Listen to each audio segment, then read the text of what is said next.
should have did this on a different one. Where am I? Put myself at the top. Make sure that mic is good. All right.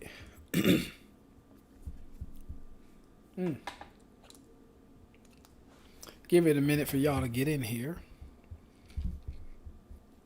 This is somewhat of a impromptu live start. Trying to think. Shouldn't be lazy. Like shit.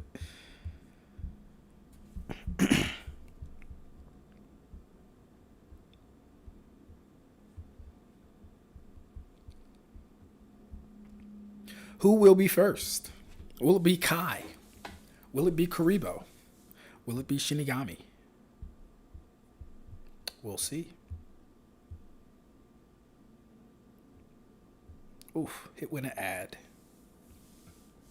Oh shit, it's Kai. How did you get here so fast? I didn't even put up a notification, bro. I didn't even put up a notification. How did you get here, Kai? You got a tracker on me? You got me? You got an implant or something? You got my things turned on? Like, how did you get here? How did you know I was here? And then Shinigami right after you. Makes no sense. I don't understand. Give me a second. I don't get it. Kai always showing up first in these live streams. We got a ban Kai. Or we got a bomb Kai. Fire. Okay. Alright. Shout out to Majestic Hero 007. What's goody?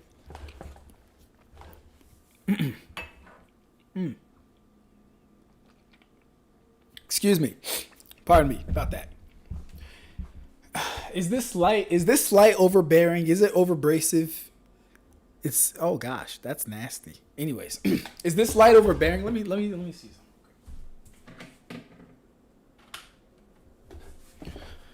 No, now we're in the dark. Light gotta stay on.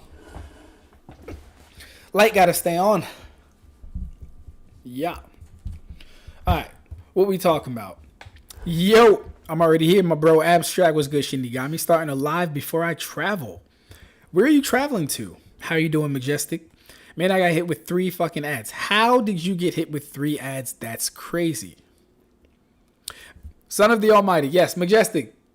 I gotta get used to the actual difference between your YouTube handle and your Twitter handle, because we talk on Twitter, or at least we interact via other conversations on Twitter all the time. So, yes, yeah. Some days I just be that quick. That's hilarious. Speed Force ain't got shit on me when I got the time. Facts. But how is everything, my bro? Everything's good. Everything's good. Me and my wife are like, I want to say 80% moved in. You guys didn't get a stream last week, or I want to say 4th of July weekend, mainly because we were taking care of all that, like all the whole moving process and getting everything like set up. Mind you, we were already moved in. I really just mean putting together the couch, getting the beds together, getting the dressers and tables and drawers organized and stuff like that, as well as me working on my presentation. Guys, I'm trying to tell y'all, this presentation is going to be one hell of a presentation. It's going to be really fun. It's going to be very, very educational. And we'll get into it later, actually. We'll get into that when I do the house cleaning items and stuff like that. I can't wait for when Bleach comes back. And then the new Bleach game gives me hope. I didn't know there was a new Bleach game. Yeah, but I'm super excited for Core 4. The first 3 episodes I didn't get to talk about last time because I had a run. The first 3 episodes were amazing. Very fire. Man. The only thing I wish they gave us more Kisuke versus Askin scenes. I think we got a good amount. We got to see what Kisuke's Bankai could do, but I really wish they fleshed out a little bit more of how those two would interact while fighting in his Gift Ball Deluxe, and Kisuke fighting with his Bankai. Because God knows when we'll see Kisuke's Bankai again. It literally could be never again, or the next couple years. Literally toss of a hat. We really don't know. So I wish you got more of that. Uryu versus Ugram. That fight. Uryu versus Yugrum is shaping up to be one of the best fights of all three cores, in my opinion. Just how it started off in the theater was really, really good. You got Yugrum with the Almighty. He's dodging every attack. He's seeing everything. You got Uryu trying to pinpoint exactly how do I fight this guy. Let me put my back against the wall so he can't come up. Let me put my back against the ceiling so he can't come down here. Let me attack from every angle possible to see if he can really see everything. But guess what? Even if you can see everything, that don't mean you can block everything. So we're gonna get you somehow, right? And then we come to find out that black is chaos. Black is the Soul King's spiritual pressure. Ichibe wields the black. Yuha now wields the black. Yugrum can share the black because he can share Yuha's powers. Ugh. With chaos being black, this puts things into new perspective. This puts a new light on things like the Garganta. It actually subtly confirms that the Garganta was created by the Soul King. It's entirely black, chaotic Reishi. His power is black. It's entirely black, chaotic Reishi. His power is black. And then I also wonder how this ties into the Cero Oscuras, which is completely black. Does that have any... Is that drawing from the Soul King's power? Does it like, not from his power necessarily, but like, is there some kind of connection, bro? I don't know. And then we got Orihime. Oh my gosh. All right, so Orihime. First off, let's get this out the way. I've been waiting to say this / save this for when like Core 4 actually came out. Core 4 is out so I can talk about it. After Yuha absorbs the Soul King and he's going through his digestion / metamorphosis / growing pains, the Black Reiatsu shoots out from the Royal Palace down to the Serite in record time, mind you, too. We don't know how far it is. We know it's extremely far and that it took no time at all to get down there. Mind you, this was Yuha just absorbing the powers. This wasn't him like fully almighty eyes everywhere. This was him just absorbing the power, and then that was just a torrent of his power coming down. The piece of his power that he couldn't control, basically, or absorb, is what Aizen said. It gets down there in record time. Not only are the Soul Reapers down there able to react like Byakuya and Shuhei, Yumechika, and Ikkaku. They're not only reacting and fighting these damn things moving that fast. Aizen's able to get them all with his Kurihutsugi. Cool. Then we get Core 4. In the first 3 episodes, we see Ichigo is very easily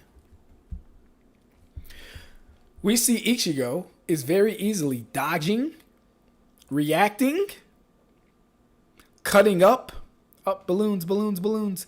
He's dodging, reacting, cutting up the mastered power in the mastered version of that same Reiatsu. Right? I'm very hesitant on things like light speed, any verse, but if someone can actually quantify we wouldn't even have to quantify a distance. We know the distance is astronomical. We know a week's shunpo we know a regular shunpo gets you there in a week.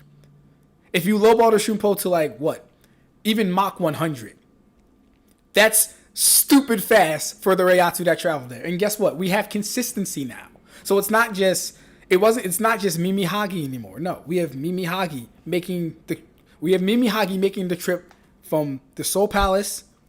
We have Mimi Hagi making the trip from the Serite to the Soul Palace. No time at all. We have Lille Baro making the trip from the Soul Palace to Serite after he's destroyed. No time at all, basically. We have the Ausch Valen making the trip from Soul Palace down to the Serite. No time at all. And then we have Yuha's Reiatsu also making the trip from the Soul Palace to the Serite in no fucking time at all. Ichigo is dodging these things. He's blocking these things. He's destroying these things. Guess who else is doing that? Orihime. Orihime is dodging these things, blocking these things, reacting to these things. Man.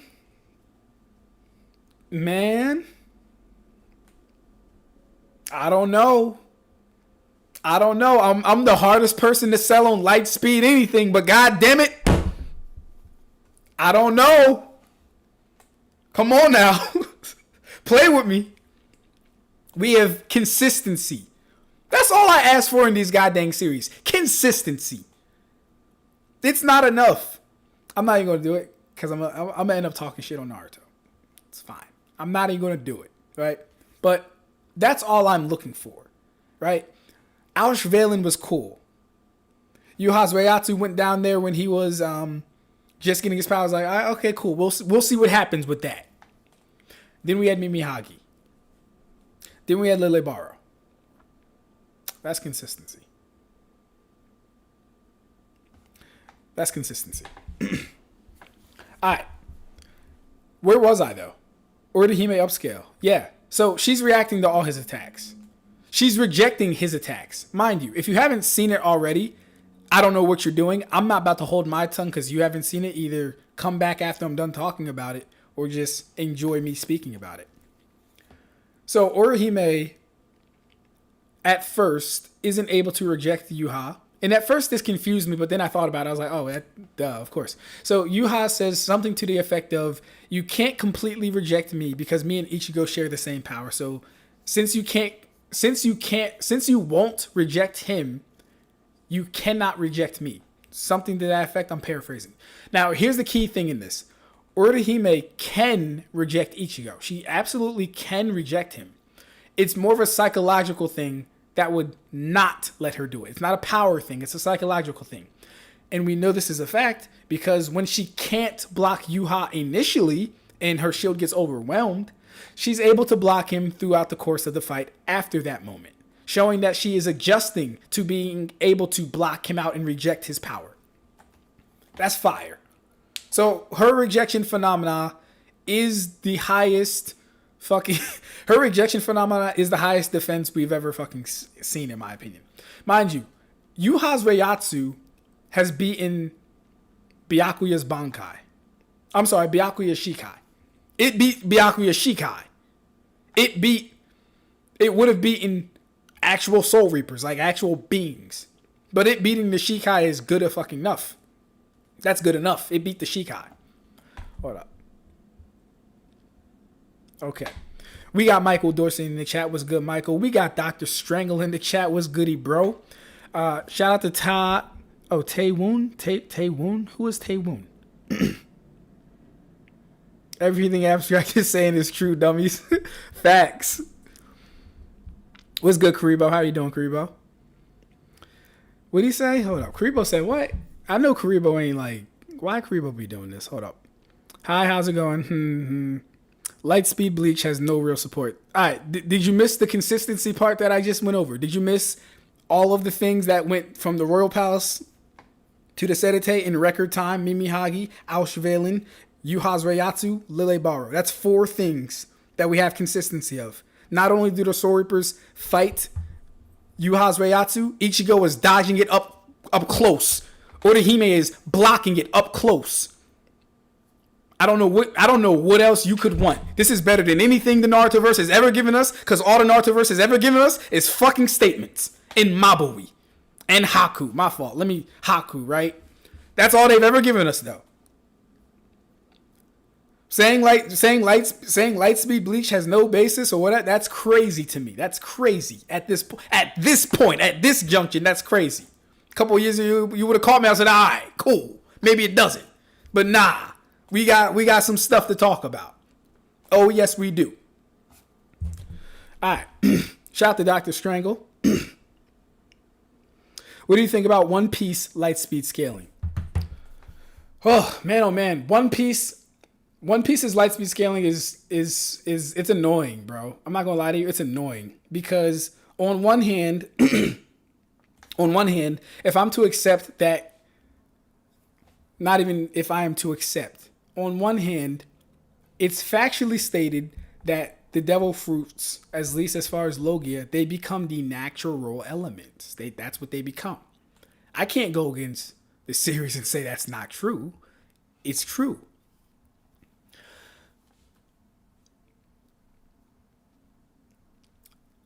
Luffy and Kid, I believe, if I remember correctly. Luffy and Kid.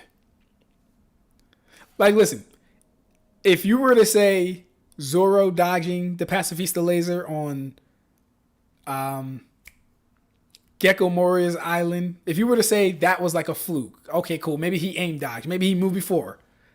You could get away with it, right? Even I've said that. I've said something to that effect before. Like, I don't know about that one. That's an iffy one. But Luffy, Law, and I think Kid are kind of just dodging the beams on Saba Odi Archipelago. They are just dodging the beams. It's really weird.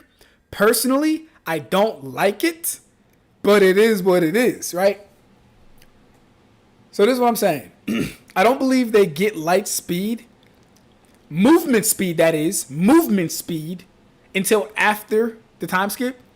Light speed reaction, sure. I think you can argue light speed react, at least for the Straw Hats, right? Everyone that's like already Admiral level or higher, give them light speed because they'll get it in the time skip anyway. But at least for the Straw Hats, generation, the worst generation, light speed reaction, you could definitely make an argument for that. You definitely could. You have Zoro. You have Luffy. You have either Kid or Law. That's consistency as well. And of course you have Kizaru, who showed up there. No one was dodging Kizaru. That's not to say that Kizaru was only going at light speed. He could have been going faster too. But no one was dodging Kizaru either. So light speed One Piece is annoying. It's annoying. I'd need to do a more thorough look into it to figure out exactly when I personally believe they get light speed movement from like A to B. I need to look into that myself. From what I understand, the scaling goes like, and this is just me recounting, I think things that Eon has said, and maybe Steinixos, and maybe Michael. I don't know. What was I about to say? Yeah, that's right. Luffy's able to dodge the Pacifista lasers. He calls them too slow. Luffy can go to gear 2. Some people already say that puts him at light speed. I don't agree with that. Being able to dodge is not being able to move. The lasers cover a much further distance in the same time he's moving his head. So it's cool. He has reaction. But I don't give him light speed just off of being able to go gear 2 and dodging lasers. No, we still got to see you move. We still got to see you attack like that. And then we have to factor in any contradictions that the series may give us. So, the other one comes by way, I believe, of Kaido blitzing Luffy. Luffy's able to dodge the Pacifista lasers. He's not able to dodge Kaido. I.e., Kaido must be moving faster than the lasers. He cannot dodge. That one's a little harder to take. That one's a little harder to tear down, I mean. That one's a little harder because on its face, it logically makes sense. Luffy calls the lasers slow, and he dodges them. He meets the guy named Kaido. Kaido blitzes this guy in his strongest form, if I'm not mistaken. He was in Gear 4 when Kaido one-shot him. Is this correct? That one's a little harder to get away from. That one's a little harder to get away from. Now, I don't know if One Piece has any... needle moving scaling as far as light speed within the time that he dodges those lasers up until Kaido. I don't know for sure, but I know the Kaido one is a pretty good indicator of, okay, cool, hold up. Yeah. If you didn't think Dolphy was light speed, because I think he's the next big villain. Big Mom's kind of like a side arc. Whole Cake Island is kind of like a side. Well, no, you get Sanji's brothers. You get Ichi, Nichi, and Sanji. But no, I looked into Ichi, Nichi, and Sanji, and I remember talking about this with my twin brother. Them niggas was frauds. They was frauds. I don't know. I'm gonna have to go read it again, but I remember when I looked into it, Ichi, Nichi, and Sanji was like, nah, bro. Like, oh, well, no, he blitzed his light. And I watched that. I was like, he ain't blitzed his damn light. What are you talking about? Anyways, the Kaido one is kind of harder to argue if you're against it. So yeah, One Piece scaling, and I've even considered One Piece light actually might be slower. I've heard that theory before. When I watched the series, I'm not gonna lie, a lot of things in there be making me think that, like, okay, hold up, well, what if One Piece light is just slower? Because it doesn't make sense that Chopper's dodging light. Doesn't make sense that Nami's dodging light and lightning if Nami ever did dodge light. I know she dodged lightning, but I don't know if she dodged light. But it wouldn't make sense if she would. If she was. The scaling just wouldn't make sense. At that point, Oda's just writing whatever he needs to in order to, like, move the story forward. Yeah. We got John the Maven in the chat. Shout out John. As long as we agree Foxy's beams aren't light speed, the rest of the verse can be. So Foxy is hilarious. First off, and this is the trolling thing I always say to my brother, right?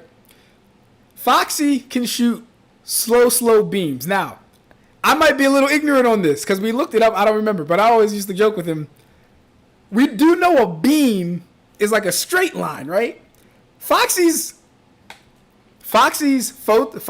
slow beam, it oscillates. It comes out in like circular waves.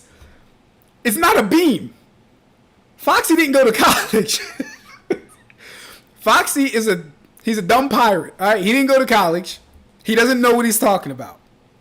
All right. Now, I definitely don't agree that those are light speed either. The scaling just wouldn't, in my opinion, I don't think the scaling supports those things being light speed. John, I actually saw a little bit of your live breaking that down. You brought up some very good points as well. I think you brought up some points about either the cannon or the arrows. I don't remember exactly what it was, but I said to myself, that's a very good point too.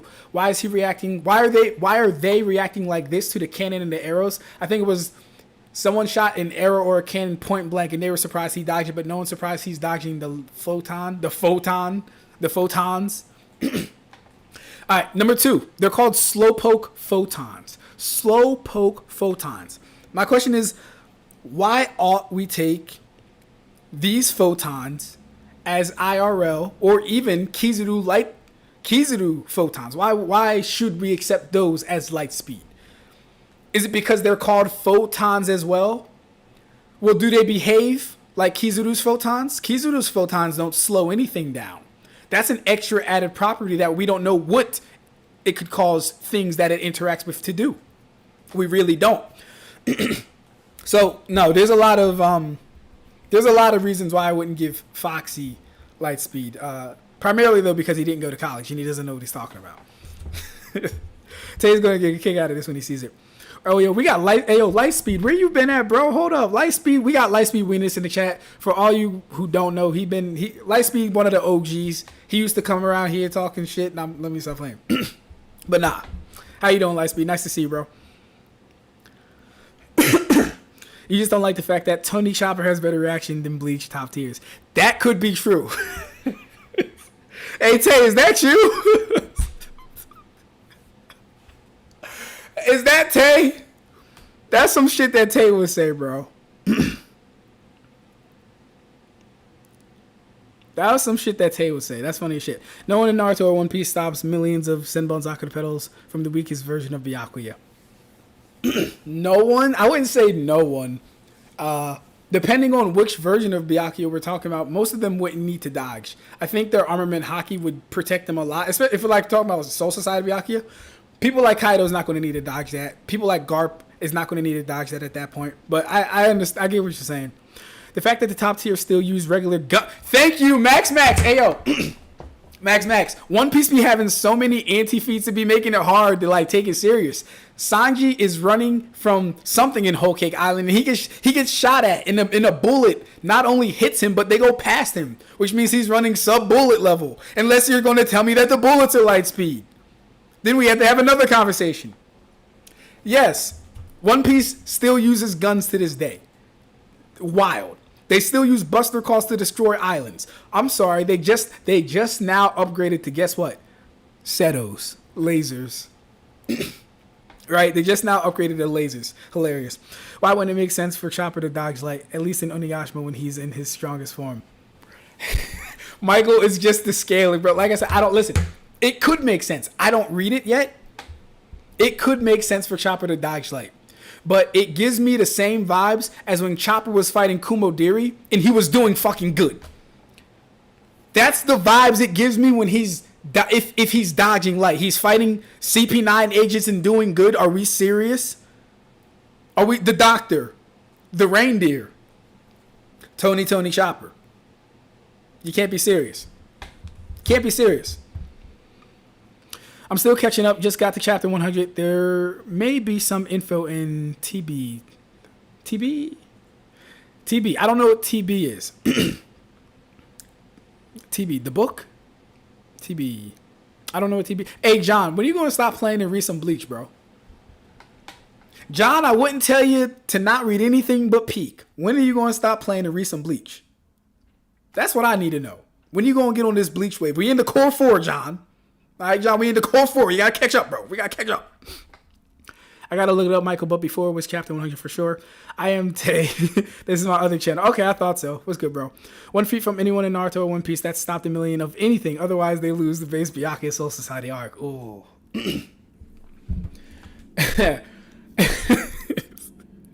Damn. Dodging and tanking millions of Senbonzaku, that doesn't count because it's for scaling speed. Okay. If you're just talking about the speed aspect, early Bleach, at least for me, early Bleach is going to be a little difficult to peg down speed because we don't ever get any qualified numbers until the Gin Mach 500, until the Mach 500 statement. Don't get me wrong. That's not to say there are no feats. We don't get any like qualified numbers, like numbers that people state in the series, and then that we can track and follow and use as scaling barometers until Mach 500, right? And I've said this before. That puts Bleach in a weird spot to where we already know these characters are fast, but we can't really quantify how fast they are based on the available data. For example, For example, Shunsui never trains. We never see Shunsui train. We never see Shunsui train ever. To our knowledge, he's been as strong as he was since the moment we saw him fight Stark. And if you want to argue, okay, cool, maybe that fight made him stronger. Cool. Then he fights Robert. Then he fights Lilebaro. Yamamoto. The strongest Shinigami. Literally the strongest Shinigami, maybe aside from Ichibe now, because Ichibe just got some crazy upscaling too with the whole Soul King's Reiatsu. That's fucking ridiculous. Yamamoto.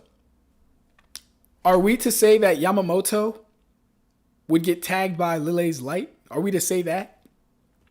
Are we to say that Yamamoto would not be able to react to Soul King's Reiatsu? Are we to say that? No, we would not say that. We would say, oh, well, if these Soul Reapers who are weaker than Yamamoto are reacting, then obviously Yamamoto is going to react. The thing is, we don't get these things until 1,000 Year Blood War, but none of these guys get stronger.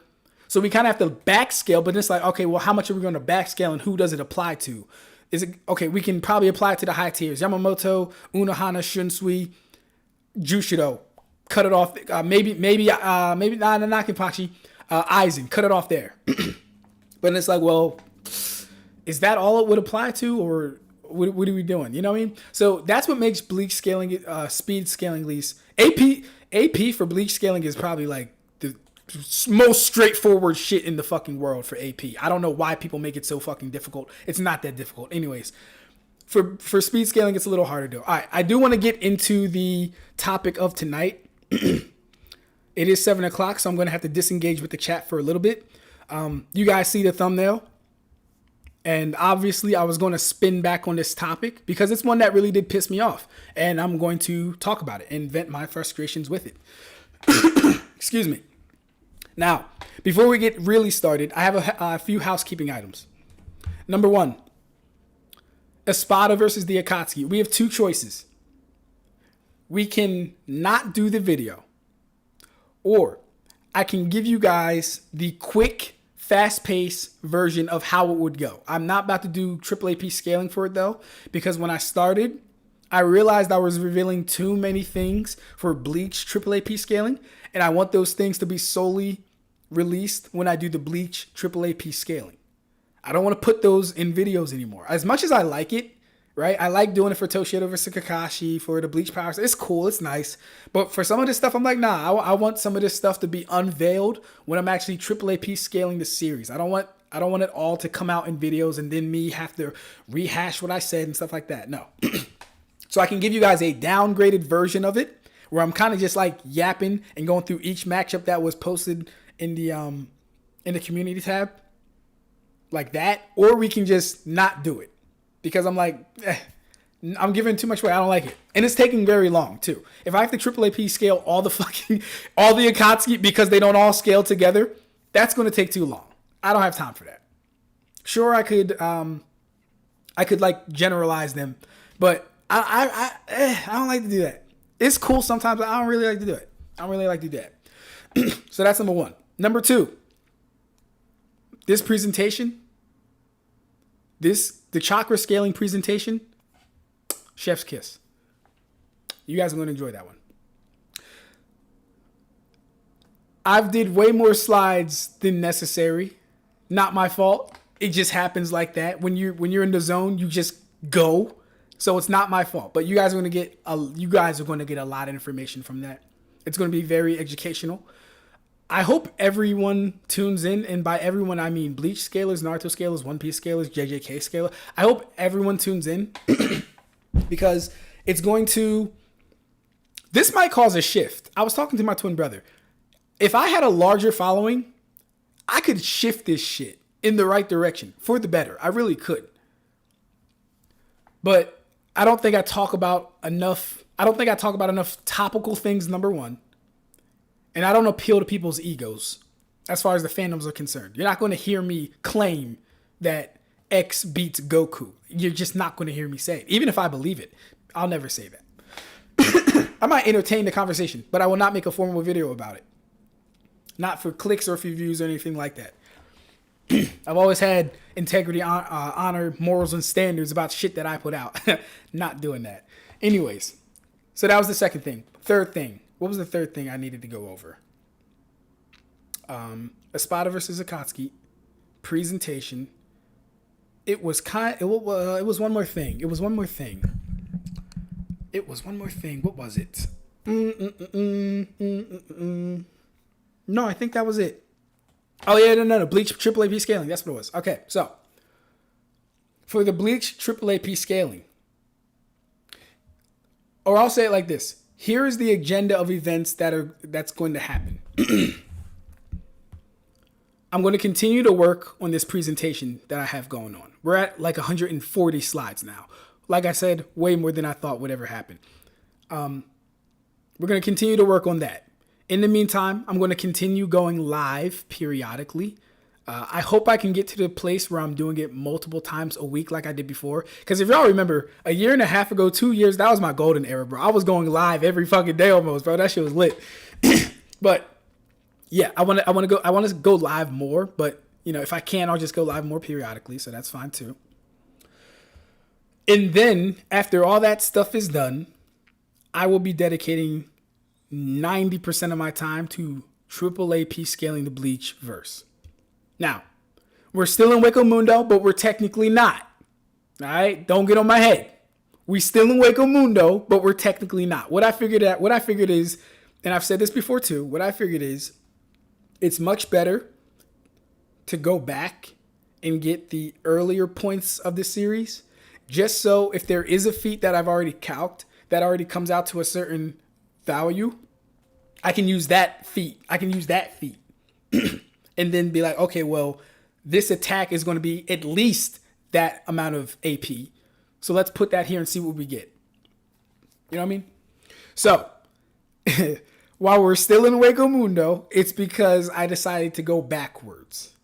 All right? There. But yeah, so that's the agenda. Work on this presentation, present the presentation. Bleach triple AP scaling. If you guys want me to do the Espada versus the Akatsuki, and I'll ask in the community tab too. If you guys want that video, I'm letting you know it's going to be a downgraded version. You're not getting Toshido versus Kakashi for a very long time. That video took 6 fucking months to do. All right? And niggas didn't even get it over 2,000 views. That's fine, because I do it for the love of the game, right? But that's what we're working. That's what we're working with. That's what we're dealing with. All right. Oh, before we start, I did want to ask this. How do you guys feel about for this presentation? Would you guys rather a live or a video? Should we go over this live and cook? Do a video? Put out some videos on it? or like do both? How y'all feeling about that? I'm gonna catch them on chat, and then we're gonna get right into it.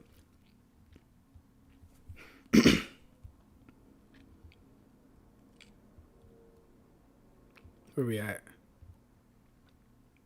Mind you, Byakuya stated himself that after the Royal Palace training, his Shikai was the level of his former Bankai. So his Bankai would be 5 to 10 times multi from his former. That's true. That's true. His Shikai would be the same state as his Bankai and even faster, unquantifiably faster. Naruto, after years of training with some of the top tiers in his verse, all while being amped by Kurama, constantly in being the reincarnation of God, still needed Asuma to throw a kunai through a tree. Hey, Lightspeed, bro, don't give away too much. Stop it. You stop that right now, all right? You stop that. I don't like that. You stop that right now. They just in denial, bro. Bleach is MFTL plus at this point easily. Imagine being a battle shonen and struggling to be tree level at any point. Lightspeed, you stop that shit. Now, Zoro blatantly moved only after the laser fired. It could be a fluke, but it's not an aim dodge. Okay. I mean, fair enough. I'm just saying, Michael, those are some reasons to throw out there if you were skeptical about the Zoro thing, because it's like, did he really dodge it, or did he? Like, so fair enough though. Alpaca Man caps the verse for real, 200 miles per hour. I saw that shit on being debated on TikTok. It was the funniest thing in the world. The One Piece community appreciates your honesty. This is a good day for Trey. Michael says, Dr. Strangle, no one raced and failed to reach Gazelle Man. They simply used a different mode of transportation to chase after him while being attacked by another gifter. Okay. John says, as long as we... Okay, all right. Okay, cool. So I caught up in that.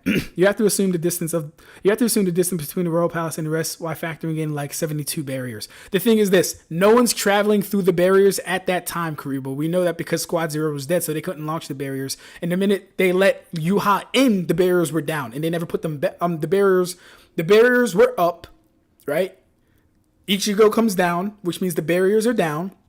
Yuha goes up, kills all of them. The barriers never come back up. So everything going up and down does not have to traverse the barriers. Yeah, base Kaido blitzed. Okay, yes. That was my original. Okay, I already read that. Gear 2 is Gear 2 is consistently not a combat speed amp. It's more of a movement / travel speed amp and singular attack speed amp. Fair. I like that. I should screenshot that because I might need it later. Let's screenshot that. Okay. Ichigo cutting million. Okay, I read that. He did blitz his light. Laughed my ass off. I wouldn't say Ichizi blitzed his attack, but he did overtake it. Ichi Sanji. You just don't like the fact that Tony Chopper has better reaction than Bleach top tiers. Facts. The speed gaps in One Piece aren't actually that big. I don't believe they're that big either. I honestly don't believe. See, but that's what makes the scaling so weird, Dr. Strangle, aka Acolyte's Epilogue. I like Acolyte's Epilogue better. I need to call you something else. Dr. Strangle's cool, but I like Ac or Epi. Probably Ac. I like Ac. Anyways, I don't think the speed. I agree with you. The speed differences in One Piece, or the speed tiers in One Piece, they can't be that big. If Light's supposed to be this, crazy feat, but then you have randoms dodging it and low tier fodders doing it. But it also just could point to the fact that they're so beyond light speed that now everyone's light speed and they can do it. I don't know though. I don't know. Like I said, a lot of anti-feats in One Piece too. The fact that top tiers still use regular guns in One Piece, read that right. Why wouldn't it make sense for Chopper to dodge light? I'm still catching up. Okay. I already read all this stuff. Okay, cool. Let me go down a little bit more. Before the ability is explained, Nami identified the slow beam as light. She called it light, but that wouldn't necessitate it being light speed though. Because if we're going to do that, then we can call the Nagacion light as well. We could do that. It was called light, but I wouldn't take that route.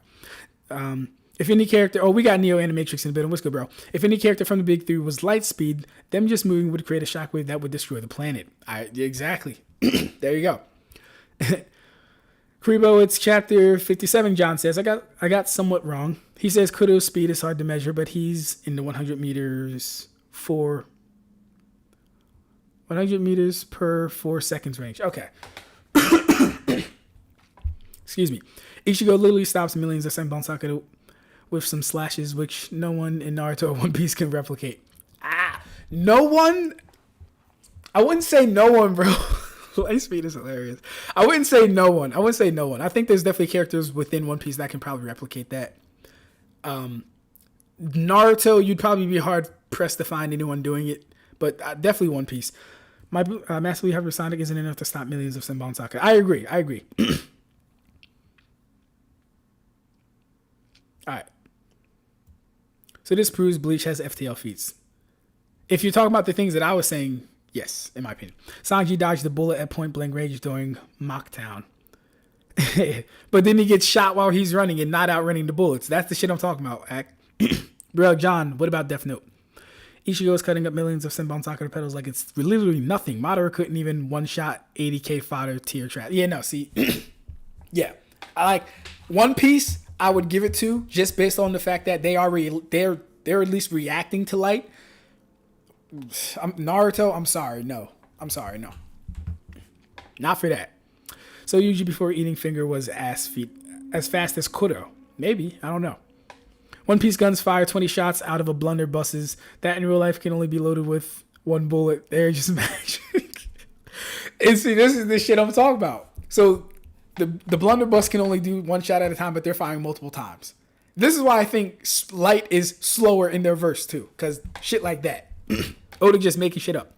I look forward to hearing how Kakuzu solos the Bleach verse. Like shit. Hey yo, shout out to Kakuzu. Apparently Kakuzu's beating Minato. He's beating Pain, Itachi, Hashirama, Shibai.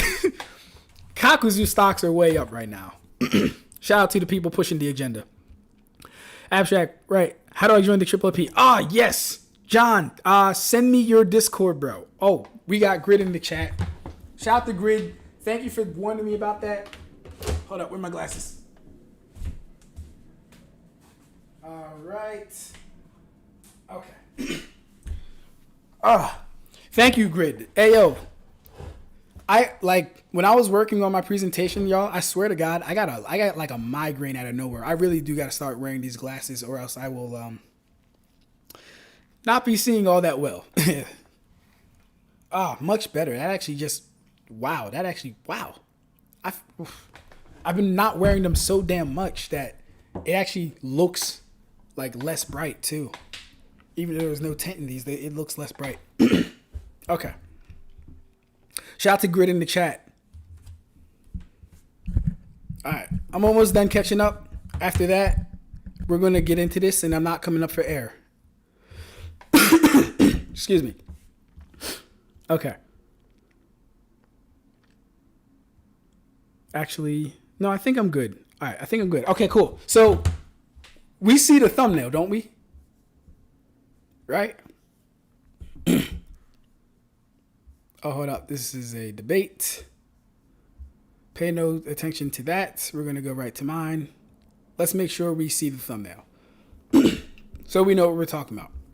Ooh. Oh. That's what we're talking about. Oh, didn't mean to do that. Let's go back. That was weird.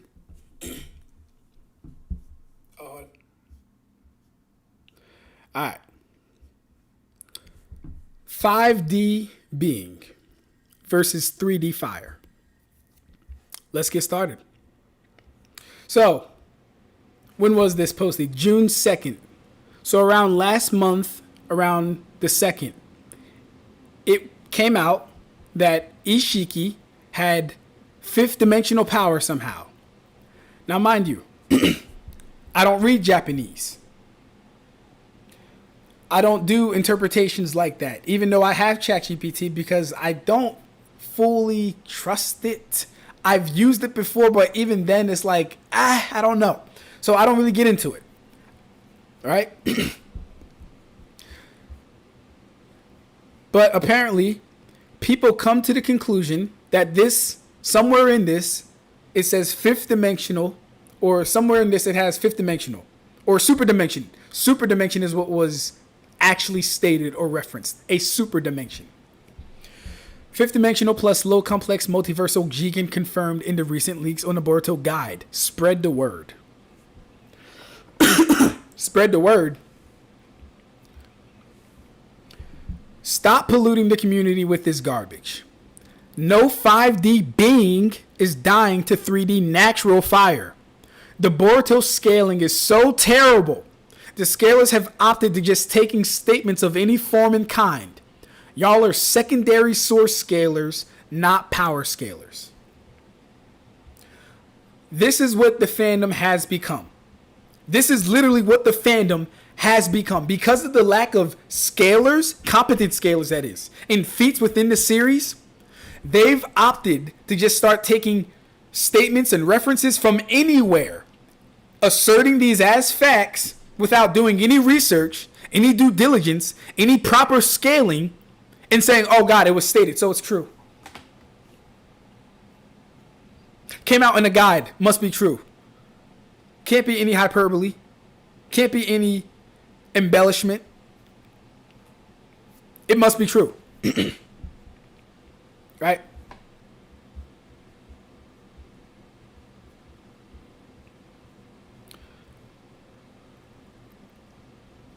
So, stop polluting the community with this garbage.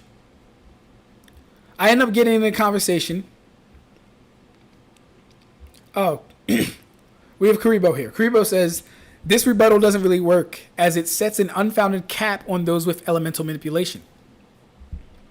I don't think it's that hard. If a 5D being dies to natural elements, he was never 5D. 5D would transcend 3D and should be unaffected. If he has 5D power, whatever that means, and still dies to natural elements, nothing changes. He can be killed by a sword, kunai, or anything 3D. This scan is not a win. Let's read that again. If he has 5D power, if he is a fifth dimensional being, and is being killed by 3D weapons, objects, abilities, elements, what does being 5D actually do for him? What does it do for him if he's dying to 3D natural fire? What's that say about the series? What's that say about the people purporting this shit?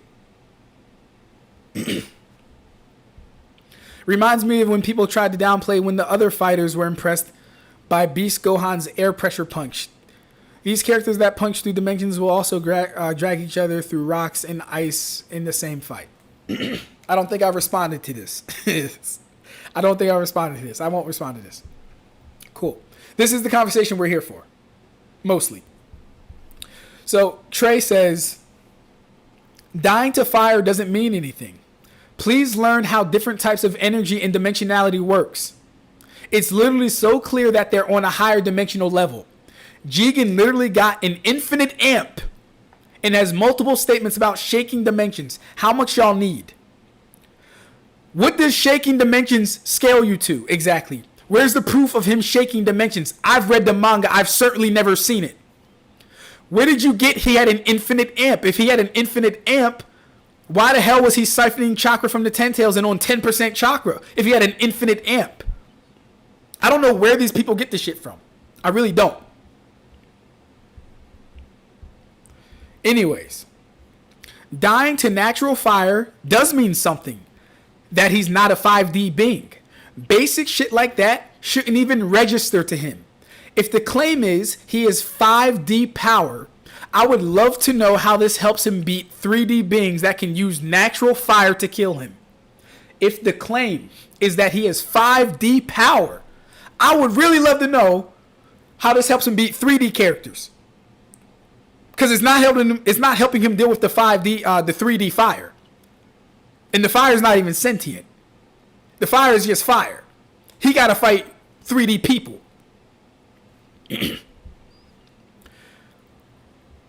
Right. So dying to natural fire does mean something. It doesn't at all. And he is bare minimum 5D. I'm literally being generous. I'm literally being generous for not scaling him any higher. And using that type of logic doesn't apply. Because otherwise, every single verse would be 3D, like Boohoo Still Silver. Oh, like Boohoo Silver Stillness is 3D, and it affected Yuha. Guess Yuha is 3D. Oh, okay. We're getting somewhere. We're getting somewhere. Let's read that again. Using that type of logic doesn't apply. Because otherwise, every single verse would be 3D. Like Yuha was affected by 3D. Oh, okay, cool. So I have a question. Did you ever hear me claim that Yuha is anything higher than 3D? This is the problem with y'all scaling. It's always in service of getting your character stronger than the next instead of getting them where they actually fucking scale. Ask yourself, what does Yuha have to do with any of this? You'll see they always do this too. When they're under the pressure, when their ass is in the hot seat, when they're under the bright lights, instead of talking about the topic, they divert our attention. They bring us away from the topic at hand.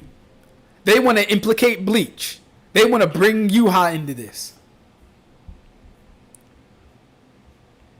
He says, Bleach fans, and I highly likely assume you too scale Yuha above 3D. Now, how much sense does that make? I literally said, did you ever hear me claim Yuha is anything higher than fucking 3D? This guy's going to say, Bleach fans, and I highly likely assume you too. Why would you assume that if my first response to you was, did you ever hear me claim that? Where did they do that at it? How does that make sense? Where do they get these guys from? Bleach fans, and I highly likely assume you too, scale Yuha above 3D. What I simply did is show how ridiculous that logic was. There are so many like higher dimensional Ichigo with Soul King training somehow being weak enough to get affected by some 3D barrier. Do you understand now? If anyone doesn't see what he's doing, he's saying, well, if Jigen isn't 5D, then Ichigo and Yuha aren't 5D. You're talking to me. I've never made that claim, buddy. I've never said anything like that, friend.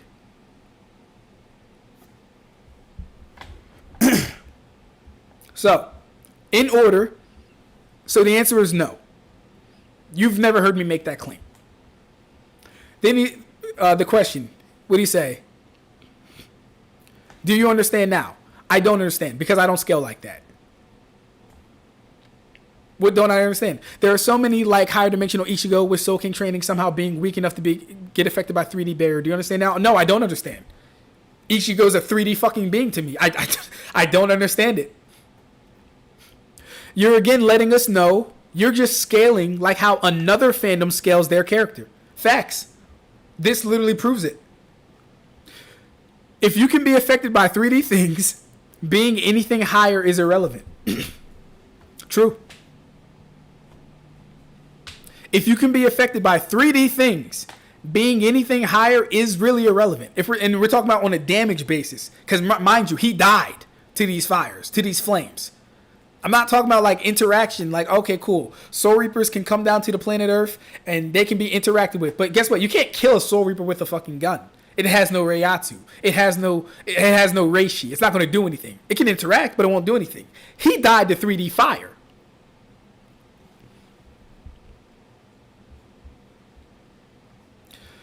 All right. There was a point I needed to get to with this, though.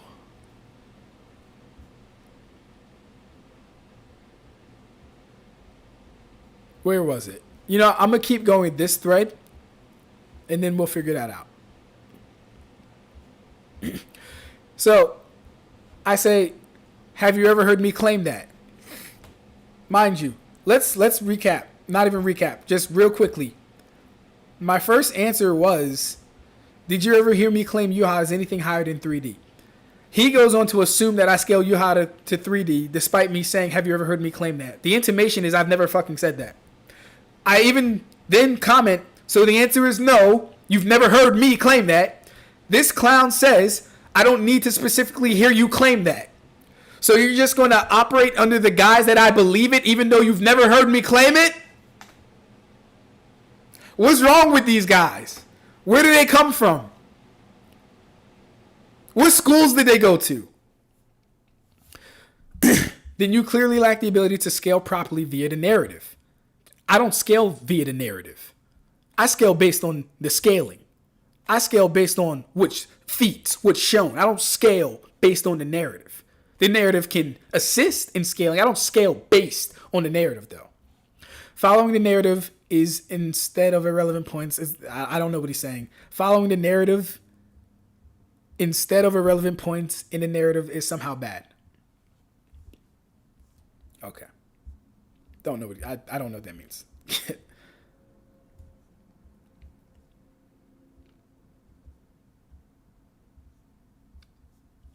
Okay. Let me go back actually, because there's a point that I needed to find with this. There's a crucial point that happens that I need to find.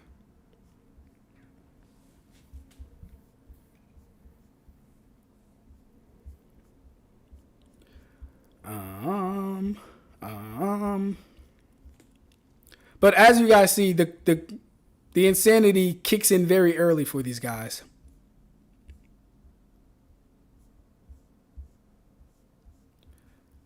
All right, let me do this. We'll go to my notifications, and I'll just scroll down and find it. I'll find it that way. Because y'all got to see this stuff. Y'all got to see this stuff.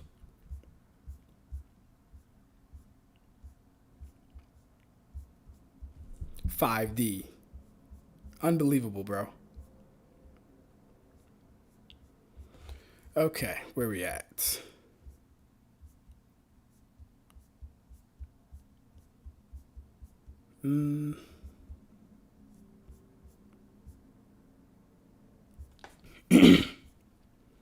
I told you I was going to spin the block on this. Because I don't play with these guys.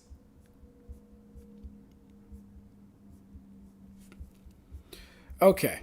I must have been yapping a lot. Damn, bro.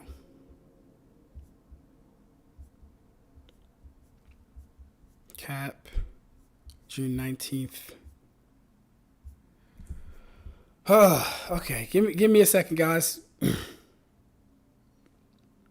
I should have bookmarked it. I knew it. I didn't think it would be this hard to find, though. All right, we're almost there.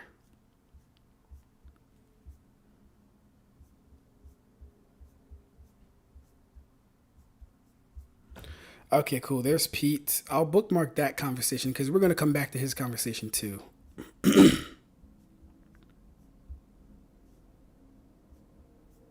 Okay.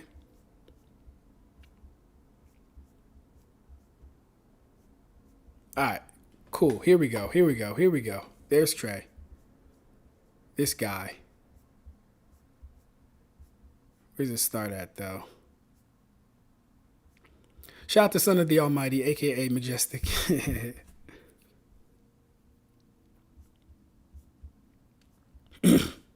Y'all know, this guy, Trey, he got me so worked up. I'm like, hey, yo, do you want a VC, like, right now or something? Like, when you got free time? Because I really do got to speak to you. He actually got me that worked up. I got shit to do, but I will clear my schedule to speak to you. I really would. All right, bet. Hold up. As y'all see, we were yapping a lot. Hold up, we ain't done yet. Okay, here we go.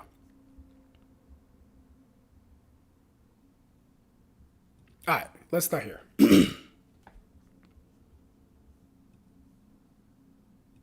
Let's see real quick.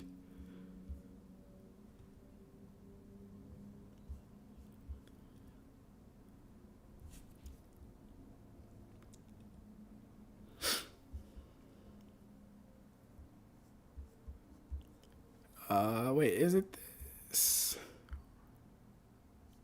Okay, yo, where is it, bro?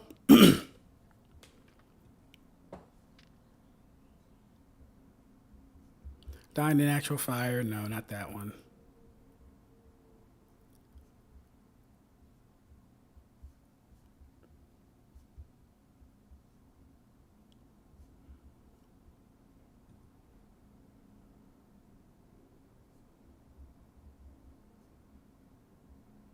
Okay, let's do this again.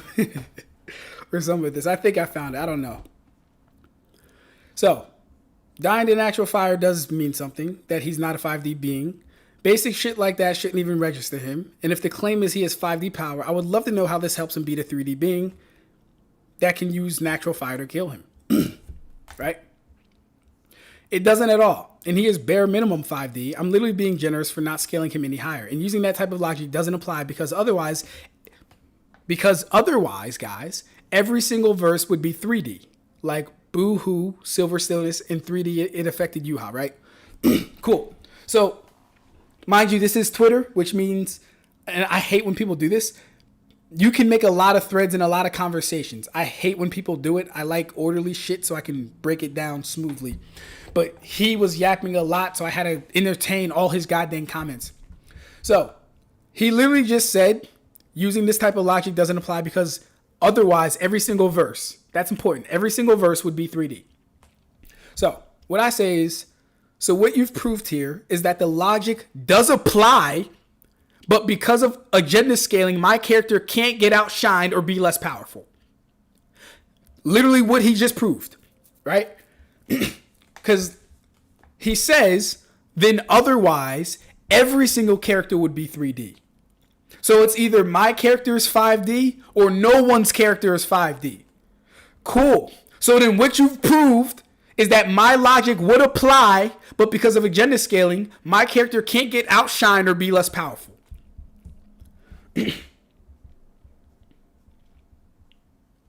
He says it doesn't apply at all. Stop trying to search for little details that do not matter to the narrative at all. Hold up. You said, pay attention, y'all. You said it doesn't apply because if X, then X. I went along with your proposal, showing you that it is in fact the case that if X, then X. It works. But you expected me to say Yuha is above 3D, but because I don't believe that, your proposal backfired. We can run it back if we don't understand it. He's saying that the logic I'm using, which is a 5D being shouldn't die to 3D things, a 5D being should not be getting killed by 3D things. He's saying if we use that logic, then people like Yuha, Ichigo, and all these other guys aren't 5D. Cool. So what you've proved here is that the logic does apply, but because agenda scaling, my character can't get outshined. Literally what he just proved. It doesn't apply at all. Stop trying to search for little details. No. Hold up. You said it doesn't apply because of if X, then X, right? The unknown. If they can die by 3D fire, they can't be 5D. That's what you said. I went along with the proposal. I went along with the shit saying and showing that is in fact the case. That if they die by 3D things, then they are not 5D. It works. But you expect me to say that Yuha is above 3D. But because I don't believe that bullshit, your proposal backfired. Your proposal backfired. He says if X, then X was an example. Whether you believe it or not doesn't matter because you disagreed regardless. I don't know. Okay, let me try and get in his mind frame. He says if X, then X was an example. Whether you believe it or not, whether you believe in that or don't, doesn't matter because you disagree regardless. The point was to show that if X, then X, with X being an irrelevant thing, would lead to a lot of inconsistencies within the total narrative, even within your own verse. I'll allow this backtrack, but I literally didn't disagree. I fully went with your proposal, and now you're saying something else. Now it's something you don't want to use, basically.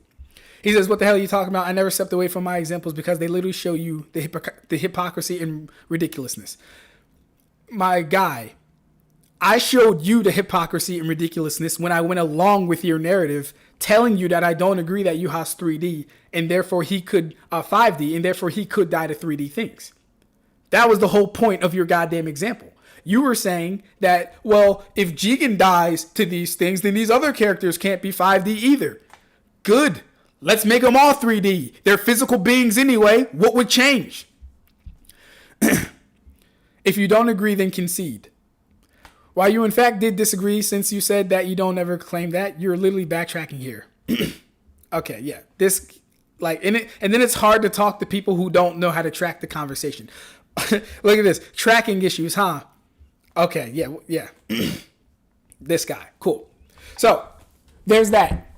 Let's go to another conversation, though. That one is way longer, but we had so many damn threads, it's not even worth going all over. It's really not even worth it. So let's go to another conversation. Me and Pete. Because me and Pete actually had a good conversation. And this is one that I would actually like to hear your guys' thoughts on and stuff like that. So, you guys see my post. Stop polluting the community with this garbage. No 5D being is dying to 3D natural fire. The Boruto scaling is so terrible that the scalers have opted to just taking statements of any form and kind. Y'all are secondary source scalers, not power scalers. Pete says, heat doesn't equal force. Fucking Thor from God of War, he has low complex multi-scaling, by the way, can get burned by lava. Interesting. Okay, cool. So I have to ask, is Thor 5D? He says he definitely has 5D AP with his Jormungandr, shook all 9 realms, and then splinted Yggdrasil, right? Okay, cool. So he's not a 5D being. I asked, is Thor 5D? His answer is he definitely has 5D AP. Okay, we got to get into this conversation of 5D AP, 3D AP, 4D. We got to get in that. So I say, what does 5D AP entail?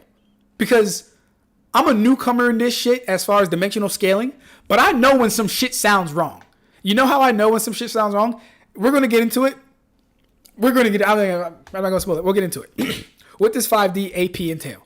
It entails having higher dimensional power/strength, but not being there in terms of overall existence. So he can still be affected by 3D power/strength.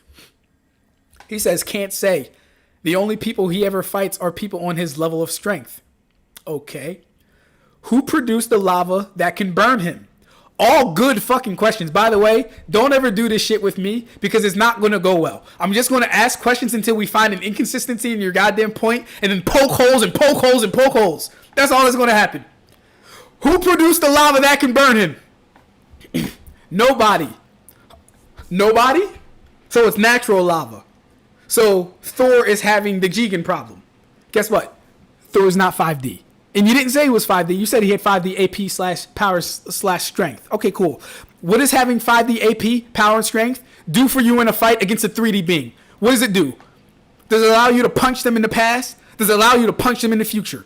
Does it allow you to go to a different timeline and punch them? What does it fucking do for you? Serious question. Nobody. It's not specified if the lava even has a creator. Are you trying to imply it's some kind of special lava with a different heat? Quite the contrary. I'm trying to imply 3D things can hurt supposed 5D characters and that their 5D power is really no different than 3D power when used against 3D beings. 1-0. 1-0. Are you trying to imply it's some kind of special lava with a different heat? No, my friend. You got to keep up, bro. Why would I ask who produced the lava? Why would I ask that? If it wasn't a 5D being that produced the lava, then Thor shouldn't be getting hurt by it.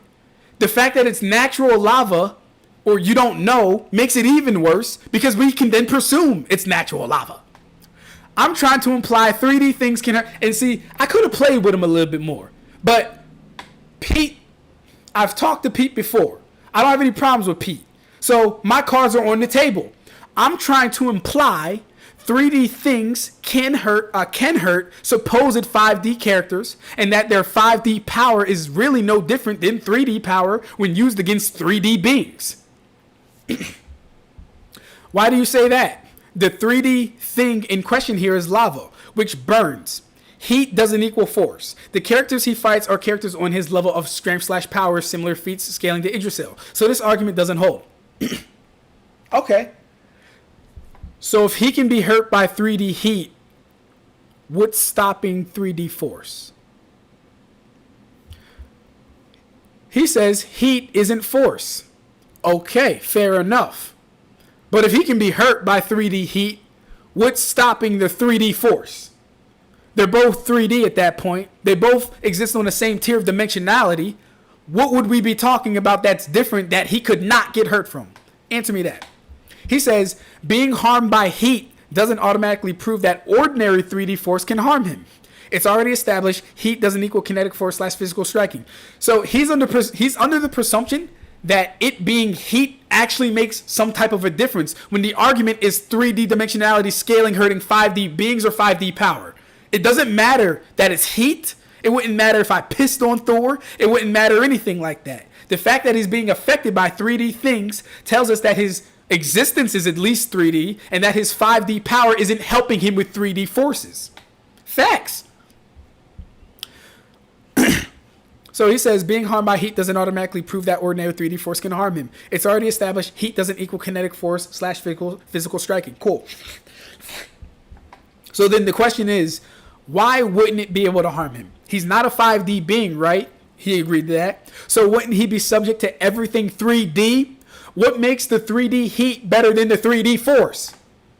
Because heat isn't force? Okay, congratulations. We know heat isn't force. But if we're talking about dimensionality, he should not be harmed or affected to that degree by anything that is 3D. At least how I'm looking at it.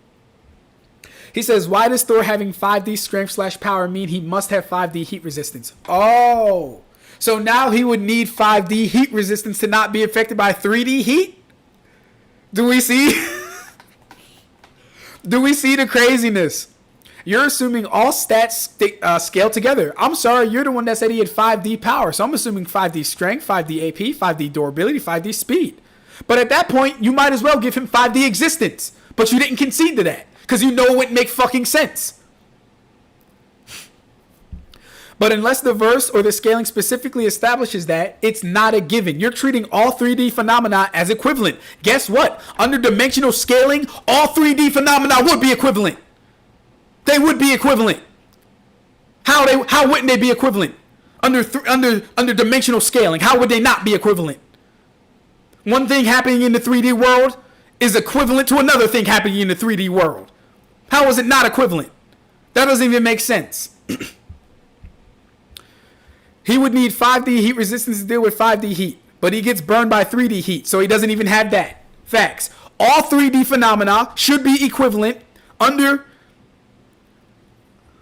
Oh yeah, all 3D phenomena should be equivalent, just like all 2D phenomena should be equivalent. Facts.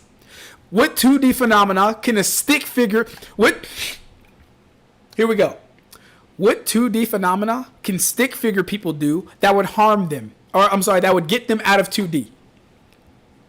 What 2D phenomena can stick figure people do that would get them out of 2D? I hope we're seeing the logic. I hope we're seeing the connection, because to solve this dimensionality bullshit, all we got to do is go one layer below us. We're 3D beings. Okay, cool. Let's talk about 2D beings. 2D beings, let's call them the flatlanders, right? The flatlanders, on a flat surface, their concept of up is extremely different from our concept of up. Them looking behind themselves is extremely different than us looking behind ourselves, turning around. They don't have depth. They have length and width. They don't have depth. There's no in and out. It is just flat. Right? This would also mean that, and think about this. This would also mean that I would not be able to hurt a 2D person. They're a flatlander. What the fuck is a 3D punch going to do to a 2D person? Tell me. What is a 3D punch going to do to a 2D person except hurt my goddamn hand? Think about that. Did we ever think about that with this dimensionality bullshit? How is a 5D person going to interact with a 3D person when they're on two different planes? Mind you, a 2D person looking at me with their 2D eyes, they could not perceive all of me unless I entered into the 2D space. They literally could not perceive all of me unless I entered into the 2D space. This is why characters like Darkseid can only appear in a visage of a form. Darkseid's full body can't enter the material 3D world. It can't. He's too powerful. So he has to come as a visage of himself. Let's read that again. He would need 5D heat resistance to deal with 5D heat, but he gets burned by 3D heat, so he doesn't even have that. All 3D phenomena should be equivalent just like all 2D phenomena should be equivalent. Facts. 2D fire cannot burn me. 2D fire doesn't burn like 3D fire. 3D fire doesn't burn like 5D fire. They're two different things, two different dimensionalities, two different scalings. So the fact that Thor got burned by 3D fire, guess what? He's a 3D being. Guess what? His 5D power, his 5D AP doesn't help him stop getting burned by 3D fire. It doesn't. Lava. So you're pretty much saying any 3D phenomena capable of affecting Thor implies all 3D phenomena can affect Thor. The problem is you haven't established this. Being affected by one type of 3D interaction doesn't mean every 3D interaction is equally effective. Yes, it does. It just matters to what degree we're talking about. If I fart, Thor's going to smell my 3D fart. If I throw water on Thor, Thor's going to get wet with the 3D water. If I take a piss on Thor, Thor will now smell like 3D piss from Ab-Stract. Excuse me, let me blow my nose real quick.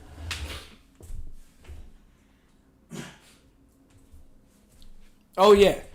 Yeah, y'all got vintage Ab-Stract tonight. Y'all got vintage Ab-Stract. Like the video. Share the live, man. How we doing? Alright. So he's pretty much saying that I'm saying all 3D phenomena are equivalent under themselves, which I do believe is true. I'm saying the interactions are equal under 3D scaling. He can be affected by whatever property can interact with him. Facts. Water will touch him. He will get wet. He will smell the stink of a fart, etc. Damaging him would be the same thing, but that's more about 3D potency. Damaging him would be the same thing, but that's more about 3D potency. He says, except interaction doesn't equal affecting in this case, doesn't entail what you want it to.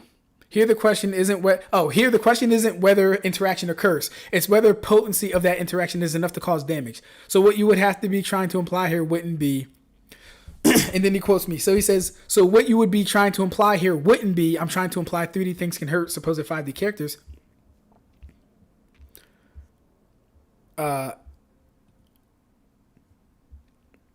So yeah, he basically said, so let's put that in context. Let's put that in context real quick. So I'm saying the interactions are equal under 3D scaling, right? So he can get affected by anything that lies within the third dimension because he's a 3-dimensional being, right? Obviously so. Water will touch him and he will get wet. He will smell the stink of a fart. Damaging him would be the same thing, but that's more about potency. He says, except interaction doesn't equal affecting in this case, doesn't entail what you want it to. Interaction doesn't equal affecting. The question is, to what degree are you talking about? Interaction does equal affecting. If something is interacting with you, it is necessarily affecting you on some level, even if you can't see it.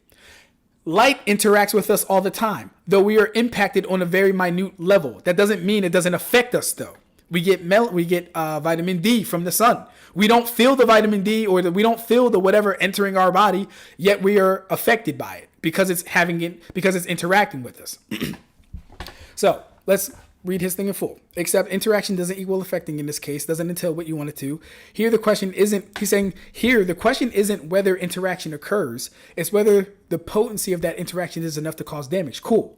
So we already agreed, or I already stated, it's more about 3D potency. Now he's saying it's whether or not the potency can cause damage. So what you would be trying to imply wouldn't be 3D things can hurt supposed 5D characters, and that 5D power is really no different than 3D power.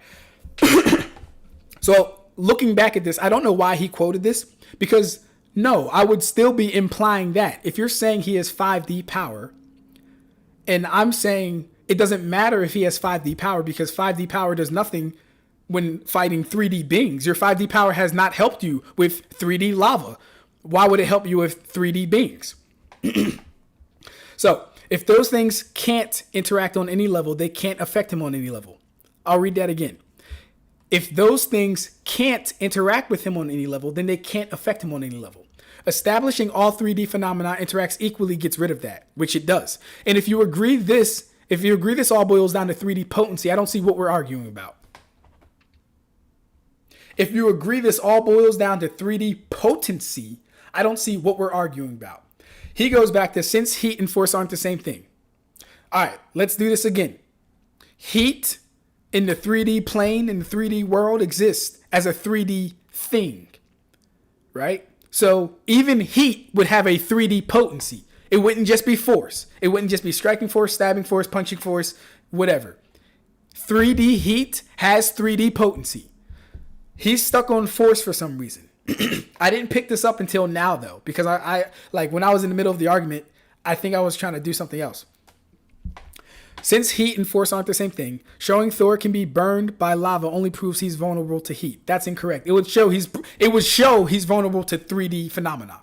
It doesn't prove a random 3D punch can overcome the durability needed to withstand opponents whose attacks scale to his own. Oh, okay. So scale to his own. So then we would need someone that has 3D potency on Thor's level, like Ab-Stract said. They don't need to be the same thing. It shows 3D properties still work on him. Let's read that again. Since heat and force aren't the same thing. Hold up. They don't need to be the same thing. It shows 3D properties still work on him. Why would the 3D lava hurt but not the 3D punch? What would stop it? Yes. All you need is the right amount of 3D AP. 3D AP. Not a random punch of any value. So he's agreeing with me.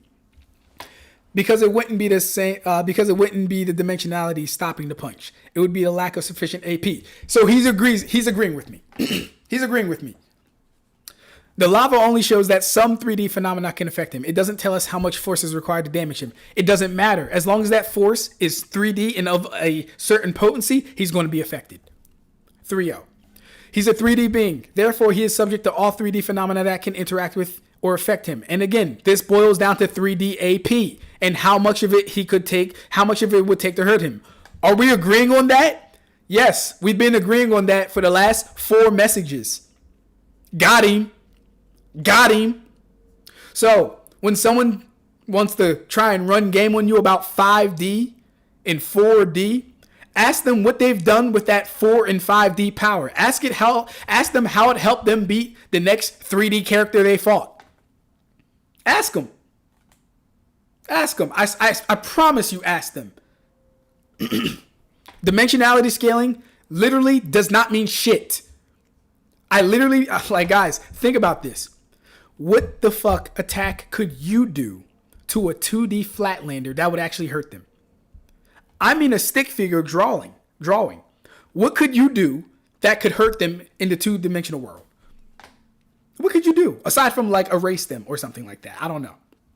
And even that wouldn't be pain, right? Because they'd have a different concept of pain. A 2D flatlander would have a different concept of pain, heat, air.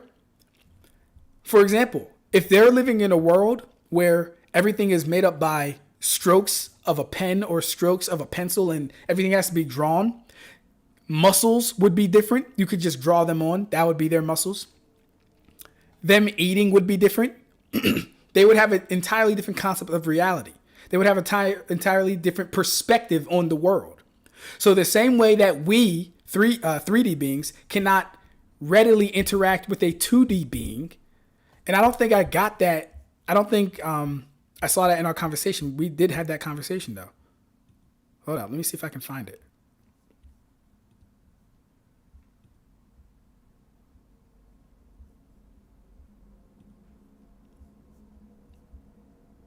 Let me see.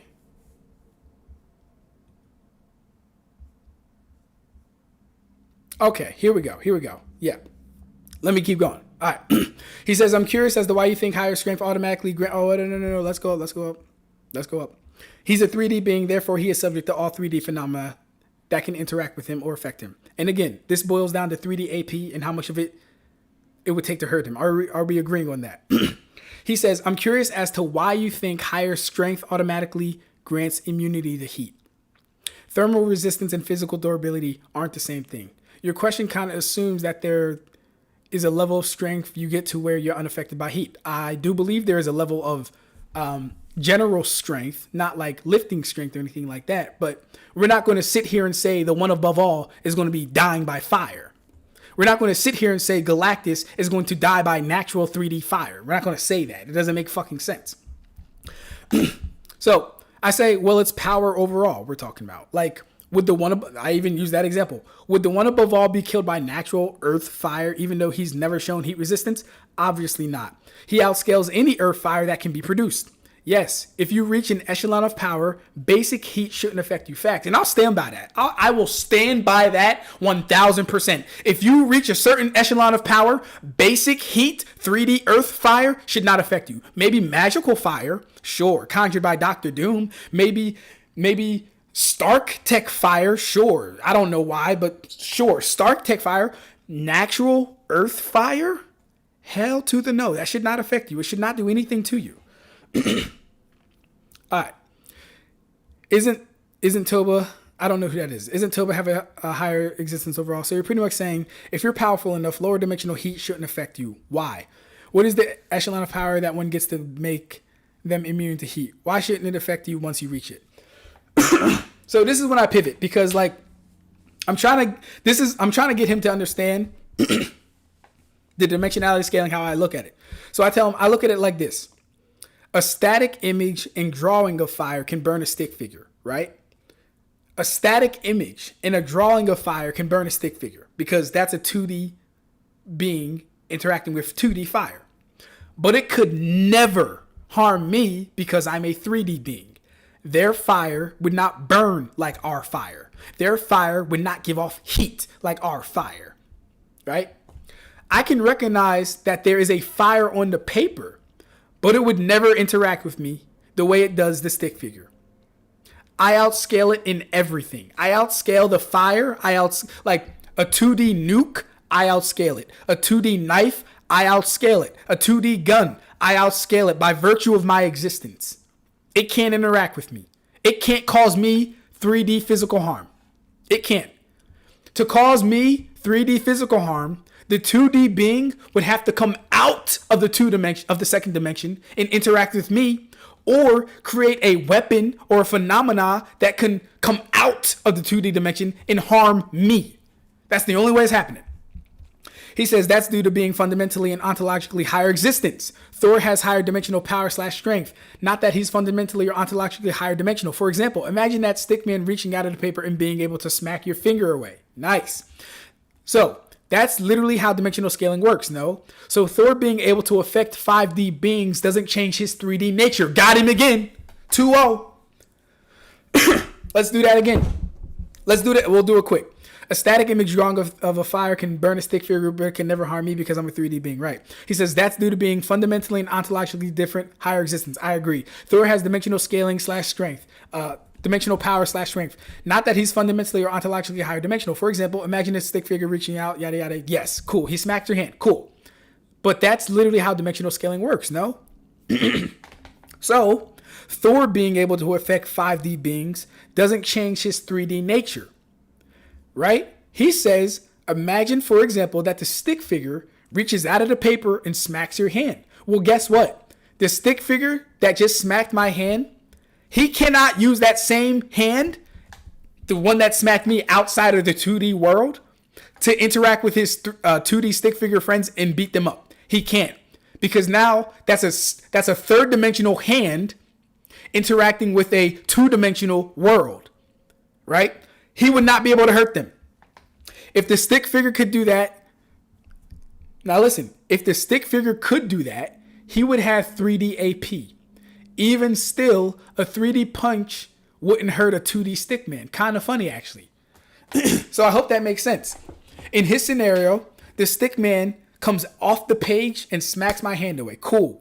That necessitates 3D AP because you can interact with me now. But by virtue of you now doing that, you're acting in the 3D world, no longer the 2D world with that hit. Guess what? You can't take that same hit and hurt a 2D stick figure. You're on 2 different planes, 2 different dimensions. Furthermore, the fact that you're still in the 2D world necessitates that you can still be hurt by 2D stick figures. Yes, it does. Because he hasn't changed his existence. He's not no longer a 2D stick figure. No, he's still a 2D stick figure. He just now has the ability to interact with 3D people. Does that automatically make him stronger or more durable in his 2D world? No, the fuck it doesn't. So I found that this was the best way to get my point across with this whole Jigen shit. This is the best point. Like, let's give Jigen 5D power. Guess what? it doesn't do shit for him because he can still be affected by 3D phenomena because he's a 3D being. He's not transcended. He's not Shibai. Sorry. He's not Shibai. Sorry. He's not even Hagoromo. He's a 3D being. Being affected by 3D fire. What are we talking about? He says, that's my point. If Thor's 5D... Oh, listen to this. He says, that's my point. If Thor's 5D AP doesn't change his 3D nature, then being burned by lava isn't surprising. If Thor's 5D AP doesn't change his 3D nature, then being burned by lava isn't surprising. But that also means the reason a normal 3D punch wouldn't hurt him isn't because it's 3D, it's because it lacks the force necessary to overcome his durability. To overcome his durability, if Thor can be harmed by ordinary lava, his heat resistance doesn't scale to his physical durability. Since we've established heat doesn't equal force, this wouldn't be a contradiction at all. All right, cool. So that's his point. Let's read it again just to make sure we got it. That's my point. Hold up. Do we got Luna Ursa in the chat? We got Luna Ursa in the chat. I'm going to get to you, Luna Ursa. I got a question for you. He says, that's my point. If Thor's 5D AP doesn't change his 3D nature, then being burned by lava isn't surprising. But that also means the reason a normal 3D punch wouldn't hurt him isn't because it's a 3D punch. Isn't because it's 3D. It's because it lacks the force necessary to overcome his durability. That's my point. That's my point. Laugh my fucking ass off. 5D power doesn't change how you get interacted with on a 3D level. 4-0. All that one would need is the required 3D force to hurt him. And having 5D power literally does nothing in a 3D fight. It allows him to hurt 5D beings. Cool. But IRL punches can still hurt him. Oh, my fault. But IRL punches can't hurt stickmen, is what I said. But I kind of just freestyled that. It was true anyway. So, his whole point was that if Thor's 5D AP doesn't change his 3D nature, then being burned by lava isn't surprising. I agree. In fact, I came in saying that, didn't I? Let's just make sure I came in saying that. No 5D being is dying to 3D natural fire. No, not that one. Where was it? Where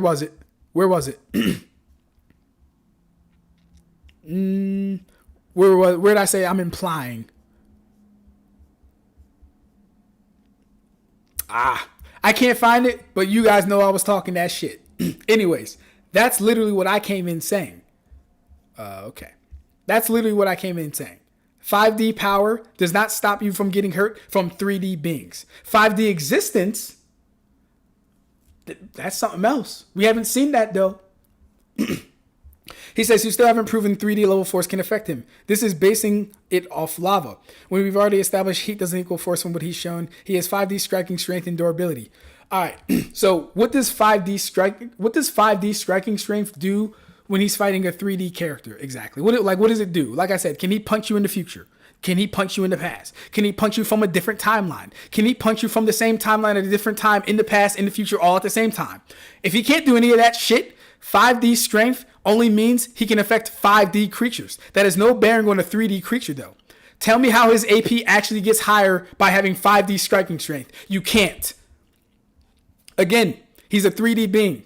He's affected by everything 3D that can interact with or affect him. Because he mentioned the Yggdrasil, right? He says he has 5D striking strength and durability. Can tank attacks with enough force to splinter the Yggdrasil. Where was the Yggdrasil damaged? In the 5th dimension or the 3rd dimension? That's important. If damaged in the 3rd dimension, that's still 3D level force. Number one. If damaged in the 5th dimension, the being... if damage in the 5th dimension, the being was likely a 5D being, but that doesn't inform his 3D stats. 5-0, I'm the nicest at this shit. I don't know why they play with me, y'all. I really don't know why they play with me. Let's go over that one more time in case you didn't get it. He says, you still haven't proven 3D level force can affect him. That's incorrect. That's a lie. I proved that he can be affected by 3D phenomena. It doesn't necessarily have to be 3D force, but just to prove that point, all you would need is the adequate amount of 3D AP to affect him. So that's over. He says, this is basing it off of lava. When we've already established heat doesn't equal force. I agree, heat doesn't equal force, but guess what? He was affected by 3D heat, which means he can be affected by 3D heat of a certain potency. That would not exclude 3D force. We would just need the necessary 3D force to hurt him. So, from what he's shown, he has 5D striking strength and durability. Can tank attacks with enough force to splinter the Yggdrasil. Okay, cool. Again, he's a 3D being. He's affected by everything 3D that can interact with or affect him. Where was the Yggdrasil damage? In the 5th dimension or the 3rd dimension? If damage in the 3rd dimension, that's still 3D level force. Let's get out. Let's make sure that's clear. If the Yggdrasil is in the 3rd dimension, that's still 3D level force. Doesn't matter. If damage in the 5th dimension, the being was likely a 5D being, but that doesn't inform his 3D stats. Or if it was Thor, let's do this. If it was Thor who damaged the Yggdrasil and the Yggdrasil exists in the 5th dimension, temporarily that would have made Thor a 5D being while in the 5th dimension. But guess what? When he comes back to the 3rd dimension, he still has 3D. He can still be affected by a 3D phenomena. Facts. So it doesn't even matter. It does not even matter. If the Yggdrasil exists in the 5th dimension, he would necessarily have to go there to hurt it or destroy it. And guess what? When you go there, you're going to be a 5th dimensional being yourself. So by proxy, you'd already have 5D AP. But guess what? When you come back to the 3rd dimension, you're a 3rd dimensional being and you can be burned by basic lava of enough AP. So what would stop 3D force exactly? I'm too nice at this shit. I'm too nice at this shit. I got 3 more of these to go though. All right. Now, the title of the stream is, was it something I said? Luna Ursa. I have a question for you. Luna Ursa, lock in. I have a question for you. You've been on X for around almost 3 to 4 weeks. I think it's been a full month since you've joined X and followed me and, started interacting. My question is this, Luna Ursa. Number 1, what is the craziest thing you've seen on X in the power scaling community so far? What's the craziest thing you've seen? That's my first question. And then my second statement to you, Luna Ursa, is this.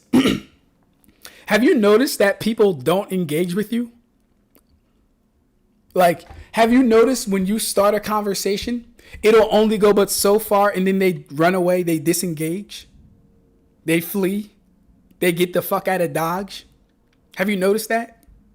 I've noticed it. I bring this up because maybe it's personally me. Maybe it's my quote unquote debate style. But there's only a certain, the only person who has the stamina and fortitude on X. I'm not even going to say the only person. Because I don't want to give him that much credit, number 1. But number 2, it just might not be true. I'll say this. Davs is the only person on X who has gone back and forth with me for an extended period of time, and the conversation was somewhat productive. Somewhat productive. I'm going to go through 3 conversations.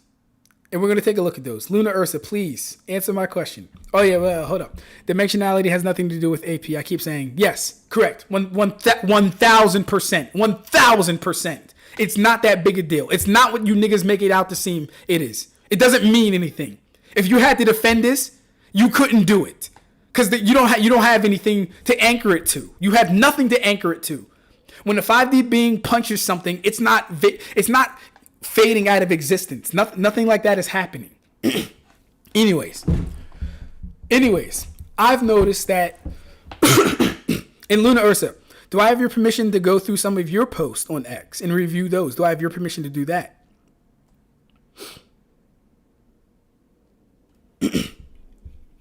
I've noticed that whenever I get engaged with people on X, they usually run away. And it leaves me thinking, was it something I said? It leaves me thinking that. Because I'm like, all right, well, hold up. Why did we not finish the conversation? I thought we were having a good cipher. That's what I thought. So we're going to look at 3 conversations. We'll start with this one, Capping Cat. Now, Capping Cat is responding to Zach, right? Zach says there's no such thing as chakra durability. There's chakra cloaks that protect you from physical attacks, chakra armor, etc., etc., etc., right? Capping Cat says, yes, because normal humans are capable of getting slammed into sides of cliffs with enough force to cause a crater without having their bodies explode on impact. This is something a non-enhanced human can take. This makes a lot of sense. He's clearly being he's clearly being sarcastic, right? He's saying they must have chakra durability because they survive these things. So I respond with, excuse me, let me get some water real quick.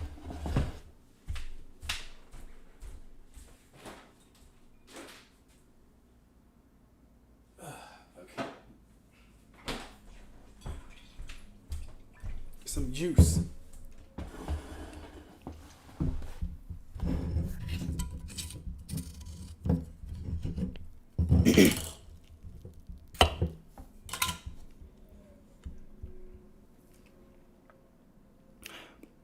That's good. All right. So I respond with, I can tell even without calculating this would be street level force they're displaying right now. And what I'm talking about is the impact damage from these craters. If you take into account Sasuke's whole body and using that as the volume for both of these things, we're looking at street level force, likely less, honestly. And I don't need to count that.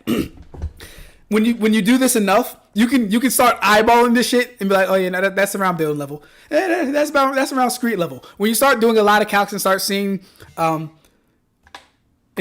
these things, you can actually get to that point. So yeah, I can tell without even calculating right now that this would be street level force they're displaying right now. Now listen, the impact craters are created by the force and total volume of their bodies, and this is very low levels of fragmentation.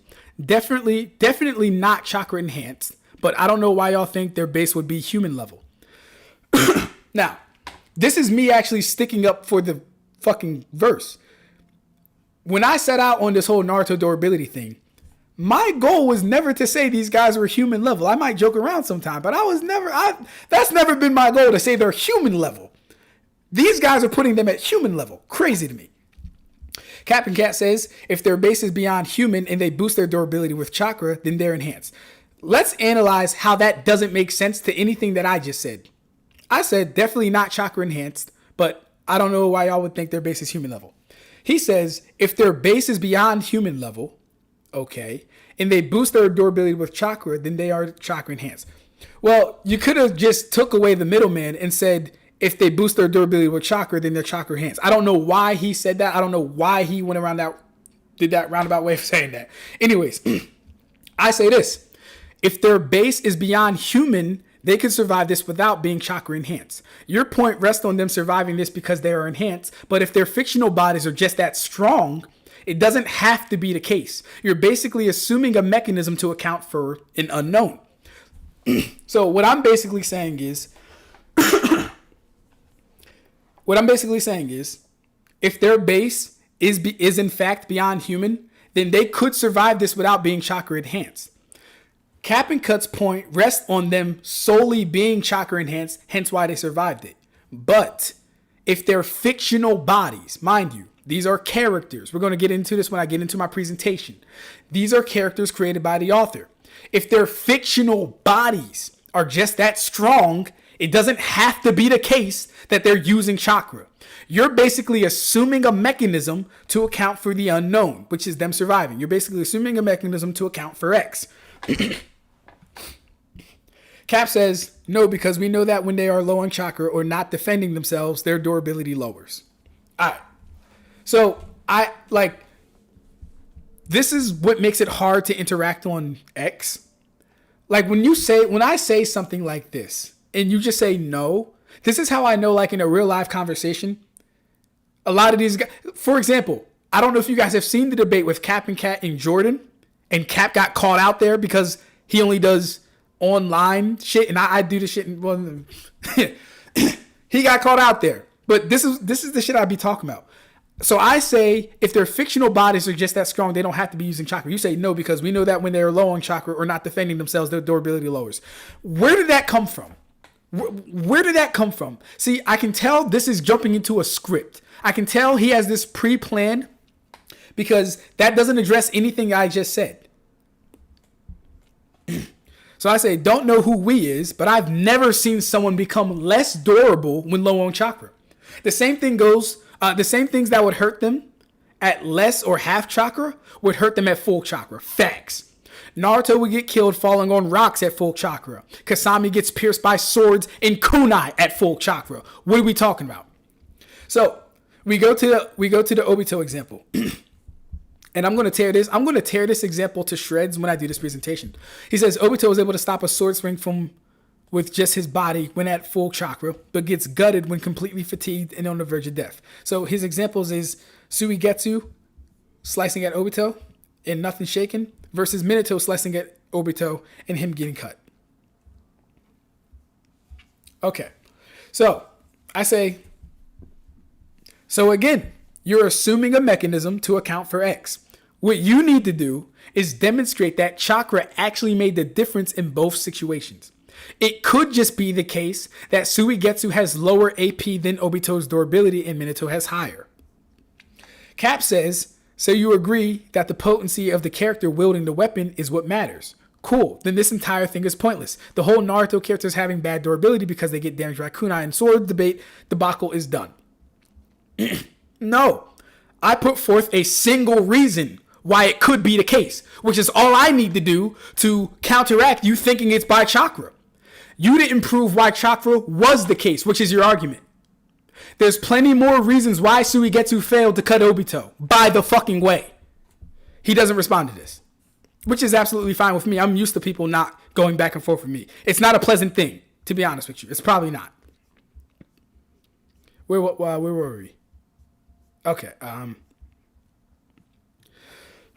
So I got Luna Ursa's permission. Let me read that comment first, by the way, too. She says, oh, wait. Lightspeed says, Ab-Stract, Naruto scales are the absolute worst at admitting they're wrong. They constantly go around downplaying every other series, saying Itachi or Shibai Solo, the worst scalers ever. In my experience, I have to agree with you, Lightspeed. And I don't like saying that, but I do have to agree with you. I've seen the most outrageous arguments, the most outrageous logic and scaling from that side of the fandom. It's just true. This is not to say that the Bleach side is perfect. I've seen a lot of bad there too. But that side of the fandom, I don't even interact with One Piece guys. I don't know where they're at on Twitter. But yeah, that side of the fandom is just very crazy. Luna Ursa says, yeah, I've noticed that people refuse to go into the detail of their viewpoints. The only person who replied with one or more, with me more than once is Sage, and he eventually stops too. We're going to get to that. Yes, read some of my posts. I got you. Kuribo says, Bleach scalers usually block me when I inform them on proper scaling. Kuribo, I'm going to take proper scaling with a grain of salt from you. All right. She says, the craziest thing on X was my argument with Sage about him not citing his sources properly. So I'll counter you with that, Luna Ursa. I think the craziest, and you might have forgotten about this, I think the craziest interaction you've had was with someone named I'm Not Censored. If you guys don't know I'm Not Censored, he's essentially a hardcore fanatic for Naruto. Now, Luna Ursa's, and I watched this because I've talked to this guy before, Luna Ursa's first week on Twitter, she's talking to I'm Not Censored. She corners I'm Not Censored, and I really should have screenshotted the entire conversation because I said to myself, I know this guy. He's a flight risk. If he gets caught out there, he goes berserk. Luna Ursa, tell me if I'm lying. Put in the chat if I'm lying. You talked this man down on the argument so bad, he deleted his account. Tell me I'm lying. Luna Ursa was putting belt to ass so bad that I'm Not Censored deleted his fucking account. I lie to you guys not. I lie to you not. When I go through her things, I might be able to find it. It'll say deleted, user deleted. He deleted his account. I lie to you not. Anyways, Luna Ursa says, I don't think they're normal by any means, but their durability consistently scales lower than their offensive jutsu output. Hence why they dodge even chakra infused kunai. Also, chakra control nuances prevent this dura enhancement from being viable for all ninjas at high levels. He says, prove this. So, like, when you get one word responses like this, it also pisses me off because she stated out her points very clearly. She stated them out very orderly, very comprehensive. Prove this is all you have? That's crazy to me. But okay. And it's really annoying because Dabs is one of those guys too. Dabs is like, oh, prove that, prove this, prove that. And I'm like, bro, listen, if I held you to the same standard, the conversation would not only go anywhere, but I would do what you're doing to me better than you. I would do it better because I know when to actually ask you to prove shit. He'll just, I swear to God, like, I'm not going to get into it. Is what it is. So, Luna Ursa says, oh wait,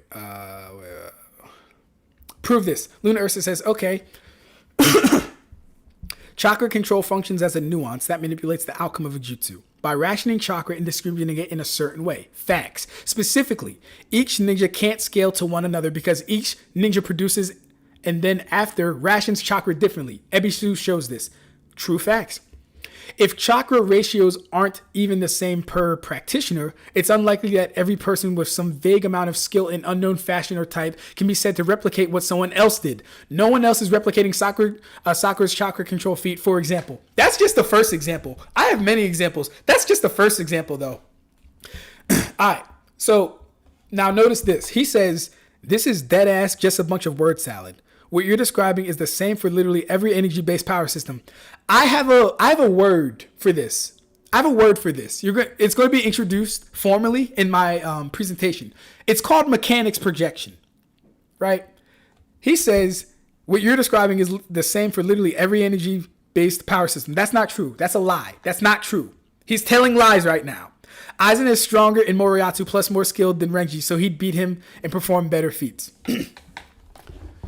I'm not even going to get into why that's wrong because I really want to focus on what Luna Ursa said. He said this is dead ass just a bunch of word salad. Let's dissect this. Mind you, he asked her to prove this. In his responses, that's word salad. She says, chakra control functions as a nuance that manipulates the outcome of a jutsu by rationing chakra and distributing it in a certain way. This is true. When they're learning about chakra control, they have to learn how to allocate so much chakra to so much technique, or so much chakra to a technique. Or if you use too much chakra, then you don't get the energy back. If you use not enough chakra, the technique won't work. So this is all facts right here. Distributing it in a certain way. Specifically, each ninja can't scale to one another because each ninja produces and then after rations chakra differently. Another fact. Ebisu shows this, which he does. If chakra rations aren't even the same per practitioner, it's unlikely that every person with some vague amount of skill in an unknown fashion or type can be said to replicate what someone else did. Facts. No one is replicating Sakura's chakra control feats, for example. True. Or else you'd have everyone punching as hard as Sakura. But guess what? It's a specific skill unique to her and Tsunade because they practice their asses off to fucking learn it. No one's replicating what Asuma's doing at a high clip because it's a specific skill that Asuma took out the time, blood, sweat, tears to train and learn how to do. Not everyone's just going to be able to throw a fucking kunai through a goddamn boulder or a tree. Hence why Naruto, who has more chakra, but worse chakra control, worse chakra efficiency at the time, had his goddamn kunai stuck in the tree. And he didn't know that kunai could even be infused with chakra for the most part because he assumed, why would we infuse chakra into a kunai when kunai can already cut people? There's your dude bunk for kunai level Naruto. This is dead ass just a bunch of word salad. I don't, listen.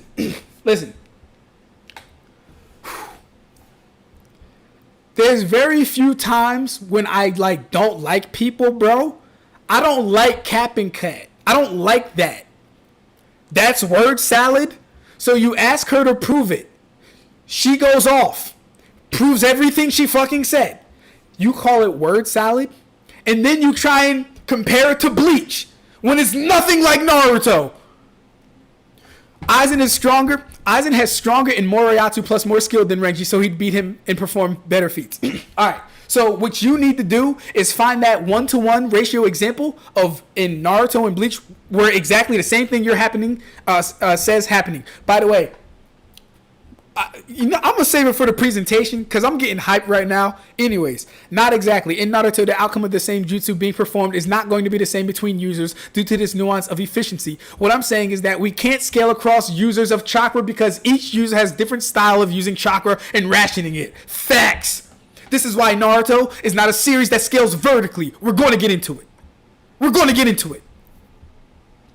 Listen. when I was talking to him, I didn't even read this conversation. This is all new to me. That's why I'm getting hyped right now. I didn't even read all this conversation because I was too busy talking to the nigga myself. So I'm getting a little hype right now because I don't like when people duck, dodge, and evade logic. I don't like that. We're going to get into it. For example, Sakura's chakra control is literally so good she can harm Kaguya with just a punch. No one, not even Naruto himself, has the ability to maximize limited resources in the same manner as she does. True. If you take Naruto and Sakura and you give them the same amount of chakra, Sakura will always hit harder. Facts. Naruto can only hit just as hard or harder because he's utilizing more chakra to the same degree.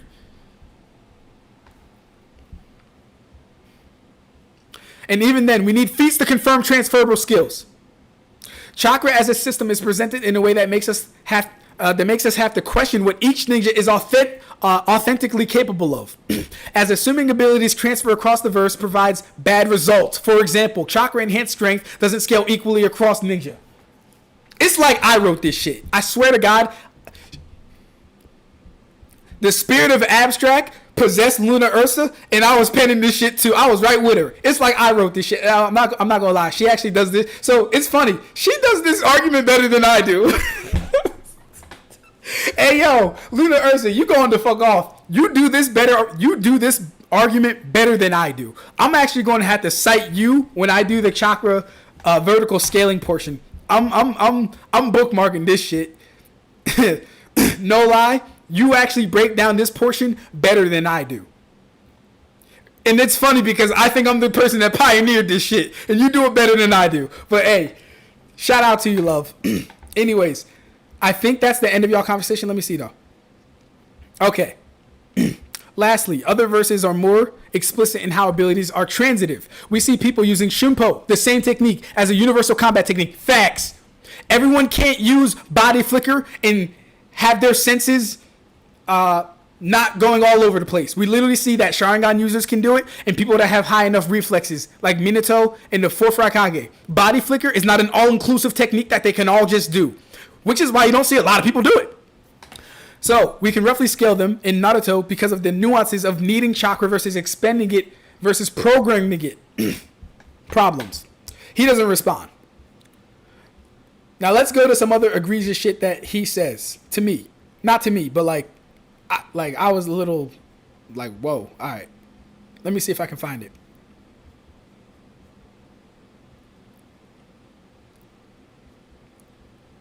Okay. Back to Ab-Stract. Don't know who he is, but I've never seen someone become less durable when low on chakra. The same thing, mind you. Listen to what he says this. Remember when I said what I said and he responded with a script? No, because we know that when they're low on chakra or not defending themselves, their durability lowers. He completely ignored what the fuck I said about a character having a fictional body and that body being stronger. Completely ignored it to jump into his pre-programmed fucking script. Don't know who he is, but I've never seen someone become less durable when low on chakra. Pay attention to the argument. I've never seen someone less durable when low on chakra. The same things that would hurt them at less or half or full chakra would hurt them when they have less, half, or full chakra. Naruto would get injured by falling on rocks at full chakra. Kisame gets pierced by swords in kunai at full chakra. He says Naruto's durability lowering when he's not defending himself. So, again, you know he's following a script because I said I've never seen someone become less low durable when on low chakra. All right? He goes to Naruto's durability lowering when he's not defending himself. Is full chakra defending yourself? Or is defending yourself full chakra? I don't know. But it's not what the fuck I said, so I don't know why he's talking about. Let's go over his examples. He has Four Tails Naruto getting pierced by Orochimaru. You know what's funny about this one? This is when Naruto's off guard. He has Naruto blocking the swords from these Zetsu. You know what's actually funny about this one? Naruto doesn't actually block this with his cloak. What happens actually is when he blocks it, chakra arms come from his cloak and grab the sword. So again, this is another wool over our eyes that they've tried to sneak past us because we don't all read the series as much as they do. So they think they can get away with this shit. But I went to go to this panel, and the next frame I saw Naruto was literally grabbing the swords with his chakra claws. So this isn't a Naruto durability feat of his cloak actually surviving the attacks. It's not. Naruto gets impaled by Sasuke's sword in his cloak. These are all his examples. Yeah. So, 1, these are all different forms. 2, his durability doesn't change. He doesn't keep up with this. Let's explain that. These are all different forms. His KCM2 version 2, his Biju state version 2 is different than his KCM form, which is different than his Sage of Six Paths mode. These are all different forms. You cannot then say, look at his durability here versus here versus here. No, these are all different forms that have different properties, that have different benefits with different perks. You can't do that. V2 is a miniature tail beast wrapped in chakra-like armor. Orochimaru hit him off guard, by the way. Still didn't pierce him. 2, he's blocking fodder Zetsu blade attacks. KCM durability, Zetsu AP. And by the way, this is before I found out that he actually grabbed the swords with his chakra. You can go look at the panel. He doesn't block these swords and they're just hitting his chakra cloak skin. No, that's not what happens. He blocks, he does this, and then chakra arms comes out and grabs the swords. Mind you, Naruto's chakra arm cloaks are strong enough to where they can pick up fucking boulders. Those are 2 different applications though. Don't think him being able to pick up a boulder now transfers to his cloak's durability. That's not how it works. He still can get burned by things and hurt by things. Hence why he blocked the way he did. Now, imagine this. He says, you're not tracking. I can show you not tracking, Cap and Cut. We got you on 4K live audio. I can show you not tracking. He says, you're not tracking. Them being different forms doesn't matter. Oh, so hold up. So the dense, undifferentiated chakra around his body doesn't matter. So you would also be saying Sage mode that actually has a durability feat. The fact that that's a different form doesn't matter. No? Okay, cool. You said that they can't alter their durability with chakra. I showed that. Goddamn bug. You said that they can't alter their durability with chakra. I showed that when he's defending himself by heightening his durability, he can stop swords from piercing him. But when not defending himself, swords can get through, even if he's stronger, even if he's in a stronger form than both KCM and version 2. This proves your claim. Okay, so holy hell, so much wrong here. Another annoying thing to do on X is clean up the shit. It's annoying. Cleaning up shit is as bad as you think it would be. You have to clean up shit. And so it's very annoying when your point is getting misrepresented, your claims are not being responded to adequately enough, and they tell you you're not tracking. It's very annoying. So holy hell, so much wrong here. First off, where did I say that? You said that they can't alter their durability with chakra. Where the fuck did I say that? Did anyone hear me say that in this conversation? No. Because I'm the guy that pioneered that they can alter their durability with Biju cloaks, Senjutsu, and Ninjutsu. I pioneered that, actually. You can actually go look at the video. It's up. So that's a lie. Never said that. Second, different forms grant different perks, so it does matter. KCM isn't V2, isn't Six Path Sage mode. They all have different showings. Showings matter. They inform us as to how the form is going to operate when faced with different circumstances. Number 4, stronger form doesn't equal more durable form. Stronger by what standard exactly? Because Sage mode is more durable. Now, he says, if you think Sage of Six Paths is less durable than KCM in version 2, then there's nothing more to talk about.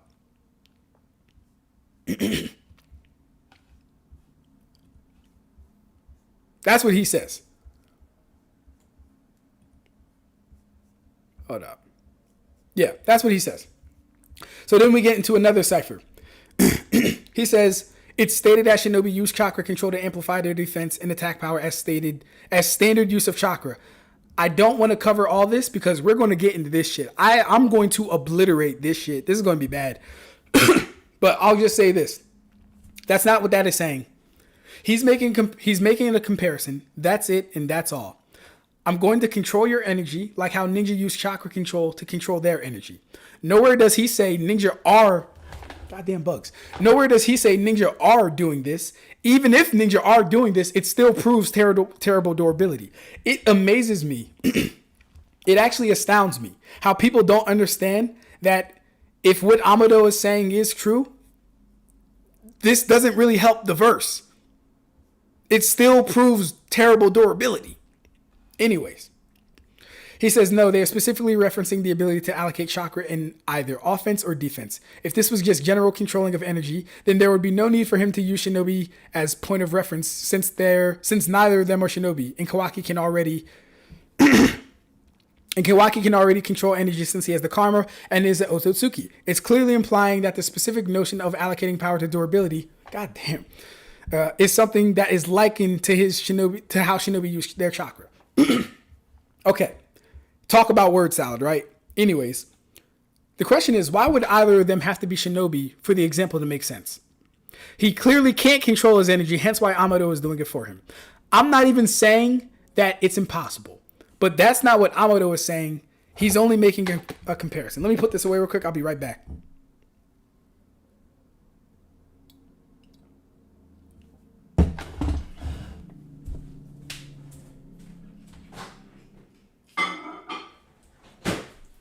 All right.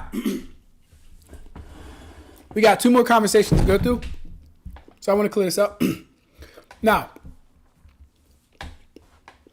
to run away from this conversation, because like I said, when it gets too hot, when they talk to people who don't automatically agree with them and give pushback, they just end the conversation. It's clear you don't read Boruto. There's no need for this to continue. That's how it ends. So that's capped, right? Let's go to this guy real quick. Let's go to this guy. Where's my bookmarks? Excuse me.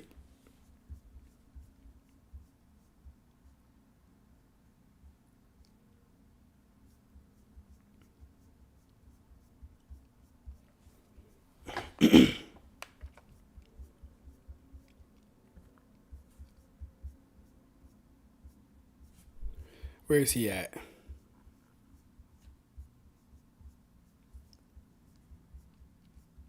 Like the stream, share the video. We lit.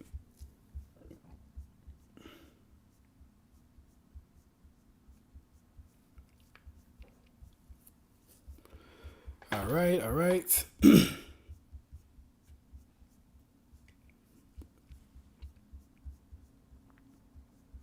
No, not that.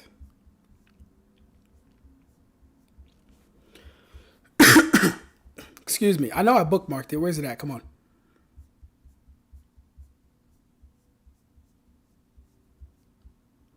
No, it can't be this far down. I must have passed it.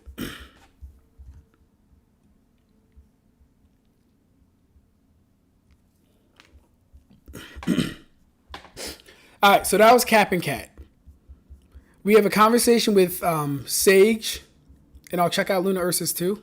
And then we have a conversation with Noodles. Excuse me. We'll do Noodles first since his is shorter.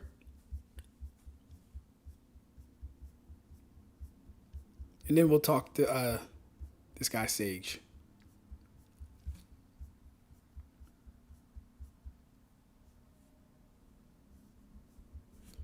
Okay, most embarrassing.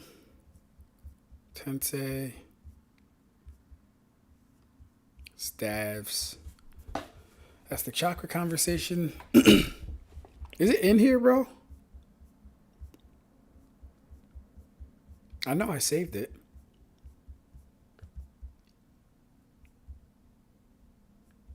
This is March. Wasn't that far back. Oh, here we go. Okay, cool. All right. Excuse me. All right.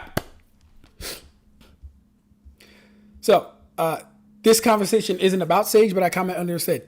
He says, done plenty of thinking on the subject. I did a whole video breaking this down. You should watch it. It might help with your own series. Shinigami says, nobody has a problem with using statements. The only problem is blindly accepting them without thinking.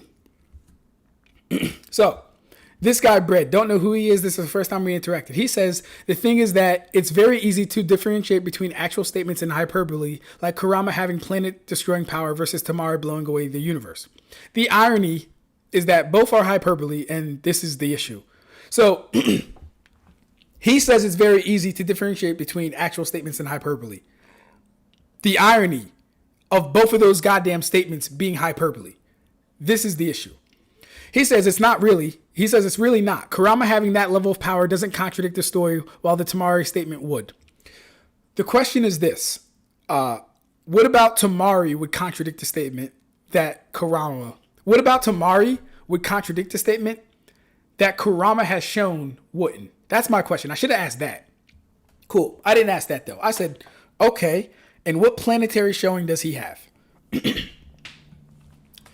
Mind the question. What planetary showing does he have? He says, half his chakra is stated to have world-ending power. The 10 tails, which Kurama is the biggest portion of its power, have planetary amounts of chakra.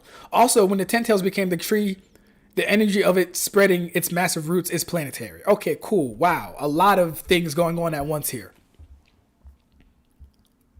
A lot of things going on at once here. So first, you're embellishing a hyperbolic statement, which is crazy. First, you're embellishing a hyperbolic statement, which is crazy. You're using the statement to reinforce the claim. Also crazy. Nowhere is it stated the 10 tails has planetary chakra. Another embellishment or lie. And lastly, spreading roots somehow equals the DC to destroy a planet.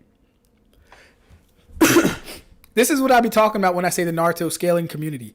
This is exactly the shit I be talking about. Let's read his response again. Half of his chakra is stated to have world-ending power. The 10 tails, which Kurama is the biggest portion of his power, have planetary amounts of chakra. That's two lies, by the way. So one, you're embellishing a hyperbolic statement, which is crazy. Second, you're using the statement to reinforce the claim. We go over that. Also crazy. Nowhere is it stated the 10 tails has planetary chakra.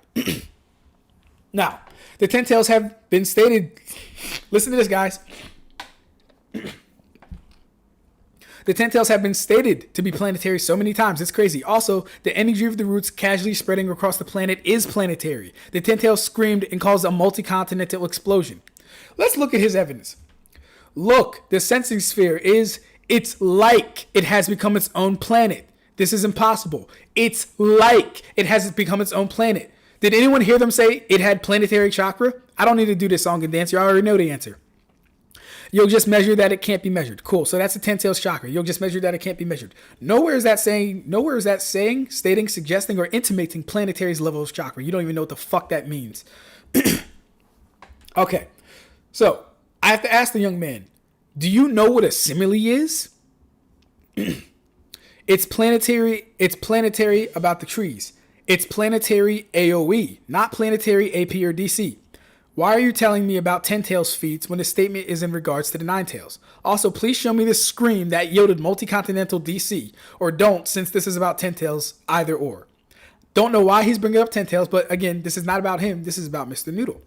So, for some reason, he wants to stick his chest out here and talk to the god. He says, you're presupposing that he's embellishing and that it's hyperbolic. What's the evidence it's hyperbolic? Interesting way to come in on this conversation.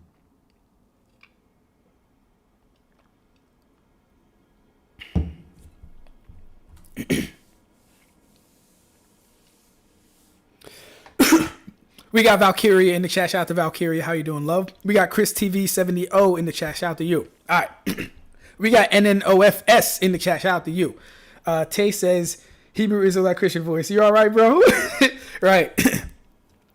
What's up, Ab-Stract? I was just channel surfing. Wonder what to watch. Then boom, peak streaming. Let's go, bro. Let's go. Yeah, we talking that shit tonight. Oh, y'all got vintage Ab-Stract tonight. Let's do it. So, Noodle says, you're presupposing that he's embellishing and that it's hyperbolic. What's the evidence it's hyperbolic? Oh, yeah, that's right. The first, I answered this. Okay, yeah. So, you're presupposing that he's embellishing and that it's hyperbolic. What's the evidence it's hyperbolic? So, my response is, first off, he's straight up embellishing by upgrading the actual data book statement, turn the world to ash into full-on planet destruction. Those aren't the same level of claim at all. Noodle says it depends on the usage of world.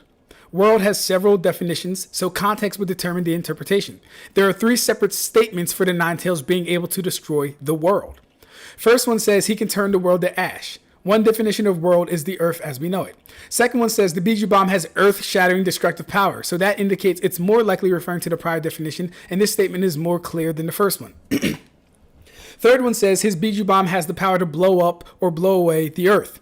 That one is the least figurative of all. The least figurative of all 3 statements, yet all 3 statements actually mean the same thing. The Nine-Tails is planetary, dog, no different than Goku being stated to shake the macrocosm with his punches, and that he threatens the universe as a whole with Beerus. Now, I believe this response came later, but I say you're introducing new information. First off, you're introducing new information into an already ongoing discussion. If you're going to bat for him, address his pitch first. Because you can't just come up the bat and act like you've been here this whole time and this is an ongoing conversation with me. No. I don't know who you talk to. I don't engage like that. So you can either address his pitch first, since you wouldn't have come up to bat for him, or we can I'm not engaging in all that. First off, I don't have the fucking character count to compete with that. So we're not doing that. But do you mean literally turn the world to ash or just surface wiping? He never responds to this, right? So let's go back. He never responds to that one. I say second. Oh, that's right, because he shotgunned me too. So what he did was he did multiple responses back to back to back. So he said the first thing you're presupposing, then he did another, yeah. So I respond with second. Yeah, he says you're presupposing that he's embellishing and that it's hyperbolic. What's the evidence it's hyperbolic? So that's an interesting tactic. It's an interesting question. Let's do this real quick. Where does he say it? Yeah, he says the thing is very different. It's very easy to differentiate between actual statements and hyperbole. Like Kurama having planet destroying power. Kurama having planet destroying power. Okay, cool. When we dig into that, his evidence is half his chakra is stated to have world ending power. Right? That is embellishing. Number one. He's also using hyperbole on the statement itself, because the statement is turn the world to ash. The fact that he's saying half his chakra is stated to have world-ending power, he's embellishing the statement. He's also making a hyperbole. He's exaggerating it fucking completely. Same thing, really, right? But that is clearly what he's doing. So Noodle says you're presupposing that he's embellishing. No, not presupposing. It's an actual fact that he did embellish. And that it's hyperbole. What's the evidence it's hyperbole? So, y'all saw my first response. Y'all saw the first response. I said, second, I wouldn't hunt for proof something's hyperbolic. I'd look at what actual evidence / merit the planetary claim has. Still waiting on that one. Because I asked him what planetary feats does the Ten Tails have. Still waiting on that one. If there's no strong evidence, feats, manga statements, etc., I don't see how we would take the claim as anything less than hyperbolic.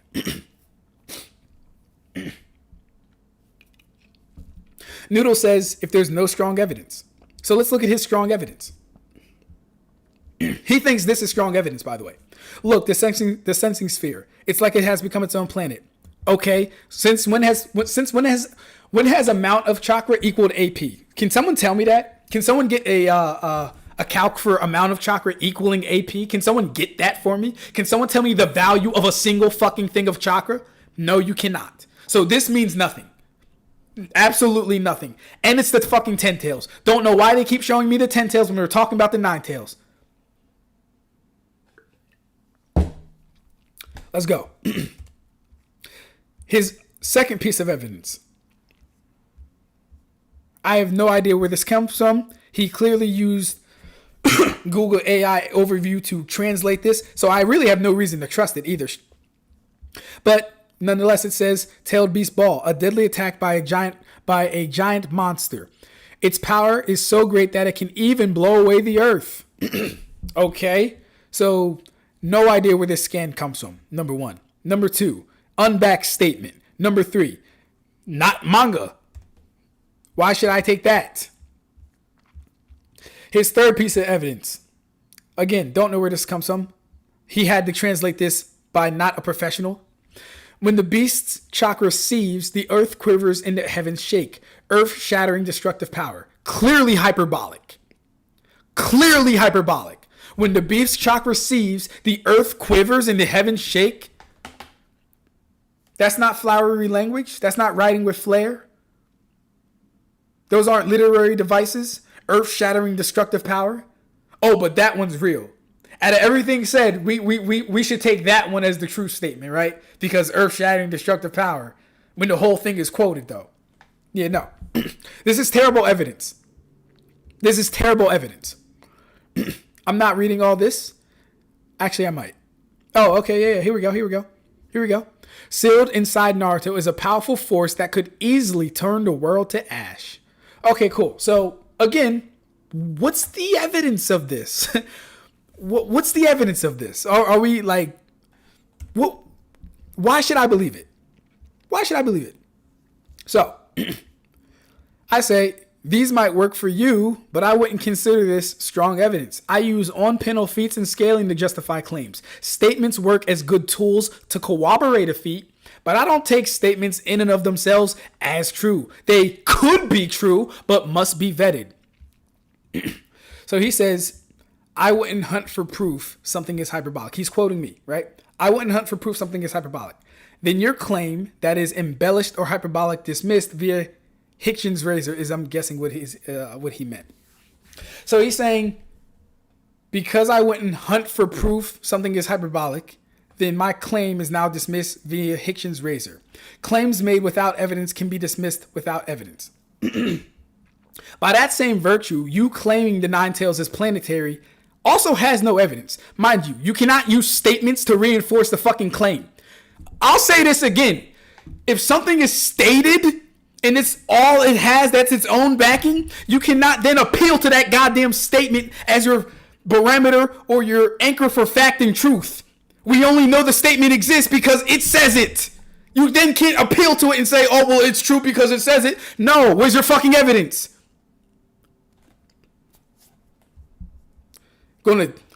Anyways, claims made without evidence can be dismissed without evidence. Also, you're trying to shift the burden of proof when you were the one who proposed it was hyperbolic to begin with. Hyperbolic claims are easily justified in literary analysis. You just lack the capacity, apparently. I don't see how we would take the claim as anything less than hyperbolic. This is an argument from incredulity and fallacious as well. Okay, cool. So I say, all right, cool. It's time to lock in, right? Let's lock in. Unless you don't mind the red, let's try and stick to the character limit for us unverified users, right? Because I don't have enough characters that yap that much and get my points across. I really don't. So this is the last message between us. Sadly, it's all in red because I had to respond to all that shit. So let me be clear, because I understand who I'm talking to. I'm talking to the guy that will pick out every little thing and try and turn it into something it's not. Very fine. I'm adaptable. I can pivot. I don't mind. Sure. So for the purposes of power scaling, this is me establishing my point, my claim, and my position. For the purposes of power scaling, we ought. Ought means something we shouldn't do. Ought means something. Ought is like a. Well, no, yeah, it's like a should you do this or should you not? We should not. For the purposes of power scaling, we ought not take statements involving such matters at face value. Why for the purposes of power scaling? Well, power scaling is an activity in which we determine how strong a character is, right? But if we're just using statements at face value, then any fucking statement we come across that is not contradicted by the story in some way is true. Do you know how inflated that can get the scaling? You don't care how inflated it can get to scaling. You don't care about the inconsistencies. You don't care about the contradictions. Anyways, we ought not take statements involving such matters at face value or in a state that exists as inherently true. Rather, through a methodology which he clearly doesn't use, we should compare and contrast other feats and statements. By hunt for proof, I mean I'm not going to dig for external contradictions when the claim is about potential output that hasn't been demonstrated. If a feat is performed but falls short of the stated magnitude, the statement should not be treated as established based on the available evidence. The fuck he think he playing with? Hate niggas like this, bro. Don't hate you, Noodles. By the way, I'm saying you got me tight right now. You got me heated right now. Anyways, the wife's here, so it's time to tone it down. All right, cool. Let's finish this. You probably did. All right, we got 2 more to finish, and then we'll wrap this up. Anyways, guys. So when talking to people like this, because let's analyze what he said again, right? He says, he's quoting me, "I wouldn't hunt for proof something is hyperbolic." All that really means for me is that I already know the evidence doesn't exist to prove the claim. So I'm not going to hunt for proof that something is hyperbolic. We know it's hyperbolic by virtue of the fact that the statements don't align with Kurama's feats. But here's the thing with that. I've heard him argue before. He's been like, oh, well, you can't prove that the Biju bomb was Kurama's maximum output. It could have been stronger. Okay, fair enough. So that's where this other part comes in at, where I say, if a feat is performed but falls short of the stated magnitude, the statement should not be treated as established based on the available evidence. I.e., if Kurama can turn the world to ash, if Kurama can destroy the planet with a Biju bomb, right? That's the stated magnitude. That's the thing that's being stated. And Kurama has no single feat even close to it. We should not take it at face value. It should not be used for the purposes of power scaling. If you want to agenda scale, by all means, knock your fucking socks off. Use the goddamn statement, use the goddamn feat, use the data book, use the V jump. I don't give a fuck what you use because you're agenda scaling at that point. You're not power scaling. You're certainly not doing what I'm doing. So there's that. If I can only fragment buildings with my punches, but it's stated that I can destroy buildings in a single attack, there's a clear disparity between the demonstrated output and the stated magnitude. Since my feats haven't reached that level, the statement is not validated. The fuck he think he playing with?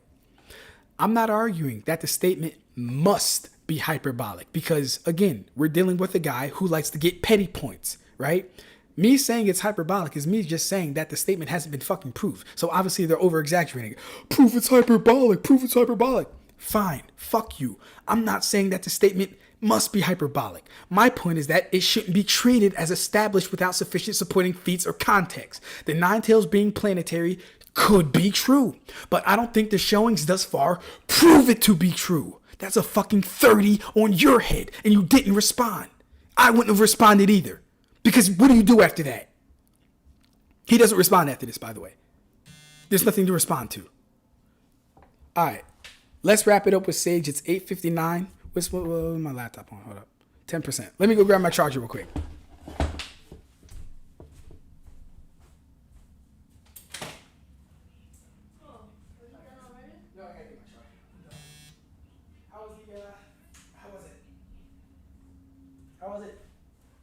How was it? Too late. Too late. We ain't cool.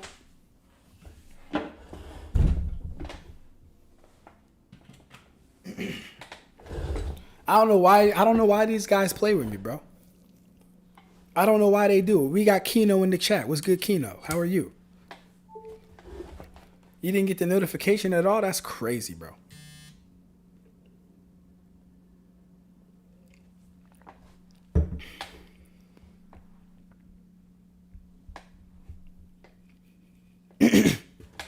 Nah, Valkyria, I'm not even mad, bro. I'm not even mad. I'm really hyped because I've been meaning to go over these Twitter conversations. And a large part of my, well, not a large part, but there's a lot of people who like to see me break down these Twitter conversations and engage with these things. So I like to feed that side of the fandom as well. You guys just got to Kimi Maru video, so y'all good. But a lot of people like me breaking these conversations down and stuff like that. So it's always fun to do anyway, too.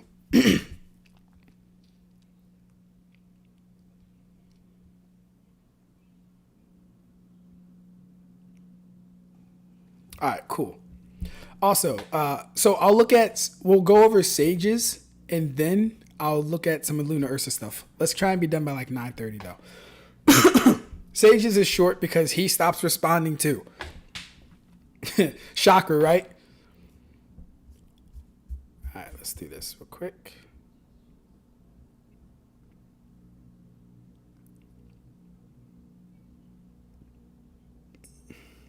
Okay. Okay. So, if you guys haven't seen Sage's video, he just dropped a new video about Naruto and Sasuke versus Dragon Ball. Go check it out. I personally didn't find it all that good as far as the scaling and stuff like that, obviously, but definitely go check out the video anyway. It was, it's nice. Anyways, in the video, they bring up kunai.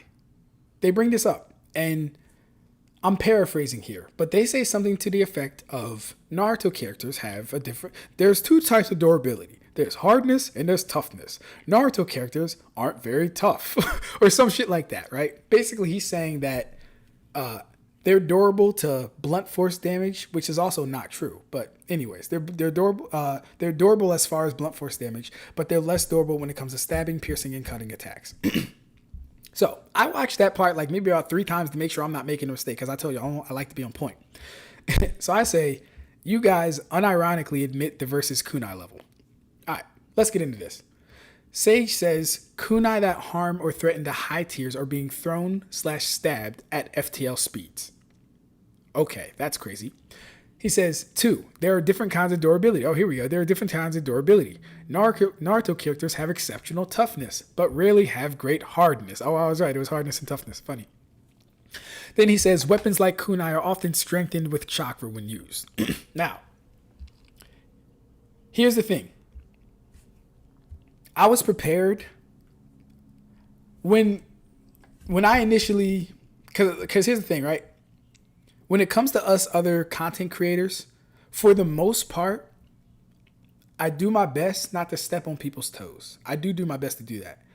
Which is why when I engaged with Capping Cat, and mind you, this is before I knew he was a content creator. I found out he was a content creator like a little bit before we talked. But that's why when I engaged with him, it rubbed me the wrong way.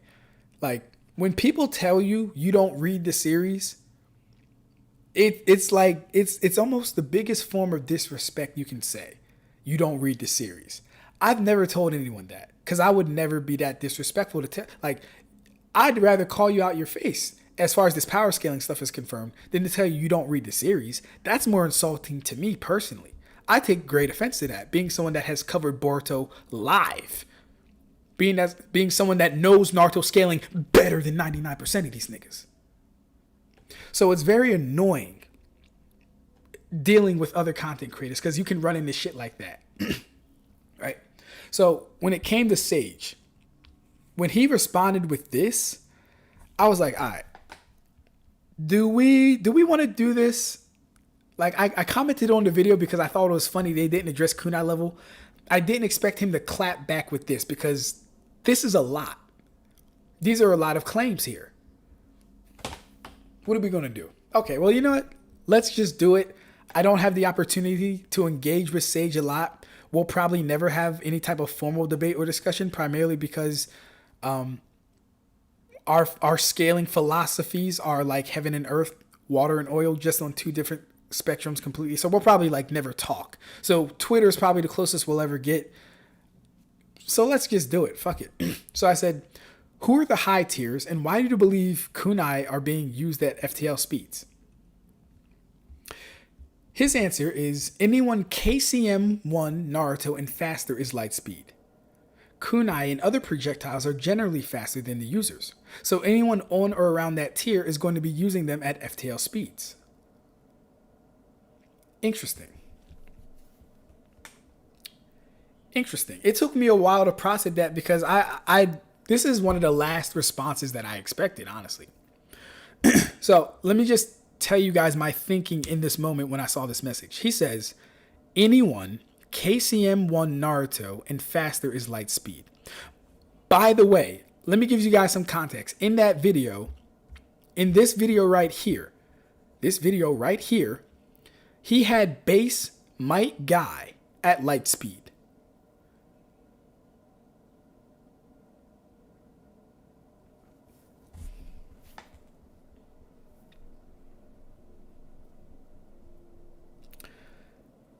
Base, Mike Guy.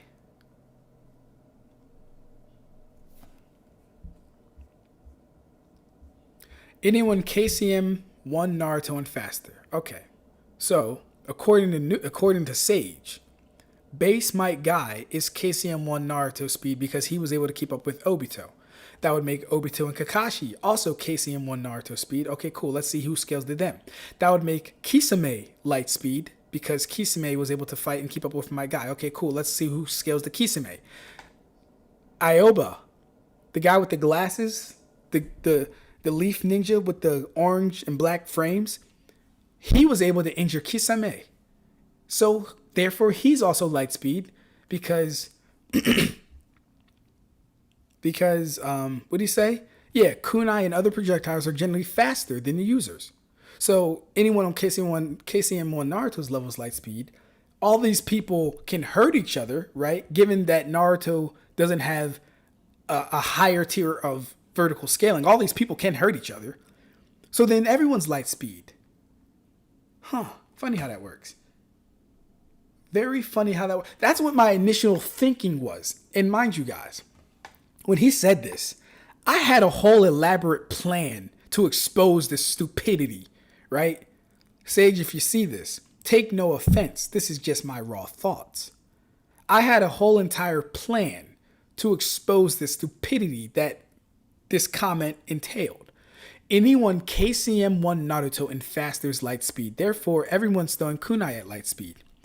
What this really does, ultimately, the coup de grace was going to be that if that is true, then it still proves kunai level. You don't get around that. You don't. Because if the scaling chain goes all the way back to the Jonin with black and orange frames, everyone scales to that nigga. Stop it. But I go a different direction. I say, okay, interesting. How fast is kid-based Boruto? Now, why do we use kid-based Boruto? I'll tell you. Because kid-based Boruto fought with Momoshiki. Momoshiki, by this point, would have to be light speed. He's clearly above KCM1, but here's the trap. Momoshiki's above light speed. You would have to have kid-based Boruto at light speed. If you have kid-based Boruto at light speed, anyone that he scales to would scale to KCM1. Blatant contradiction. I'm not even going to show you guys the coup de grace because I'm going to save that for my presentation. But this is what was going on in my mind when he said anyone KCM1 Naruto and faster is light speed, and therefore use light speed kunai, and that's how they can all hurt each other. Mind you, this is all about being kunai level. His reasons were kunai that harm or threaten high tiers, kunai that harm or threaten high tiers, or being thrown and stabbed at FTL speeds. This is the claim. Okay, cool. So all we need to do is find not a high tier that hurts someone with a kunai. Easy enough. I know the series inside and out. Very easy to do. And you've already established a scaling chain that Mike Guy scales to KCM1 Naruto. Mike Guy can definitely be hurt by less force than a Sakura punch. Guess what has less force than that? A kunai. But cool. So interesting. How fast is kid-based Naruto? He says, depends on which arc you're referencing. Then I say, actually, what arc do you think he's light speed? This was, I made a mistake here. Guys. So my mistake was this. When I asked how fast do you think kid-based Naruto is, he says, depends on which arc you're referencing. I played my hand too early. Initially I said the Owl Saga. You know, the Byakugan Miss Ninja user guy. I said the Owl Saga. That played my hand too early. So I deleted that one. Not going to lie. I don't usually delete comments, but I was like, no. I want you to focus on this. I said, actually, what arc do you think he's light speed? Because if you give me anything before that, I got your ass. I got your ass even if you don't, by the way. But if you give me that, I don't even need to go to Shippuden. I can get your ass in Boruto. Pause. So he says he's certainly light speed by the time of the fight. He's certainly light speed by the time they fight Boro because Sarada is stated to be superluminal with her Chidori. All right, first off, I don't know. I didn't even address this, but first off, I don't know how you would be scaling Boruto to Sarada's Chidori when the Chidori is the one stated to increase speed and power and all this other stuff. Don't know how you would even be doing that. By your standards, she might be light speed. Don't know where you would get Boruto as light speed, but anyways, cool. So I say, all right, what about the Momo fight where everyone essentially leaves the fight to him? Kuribo sticks his big Kuribo face in the chat. I don't know why he does, but hey, he does. Wait.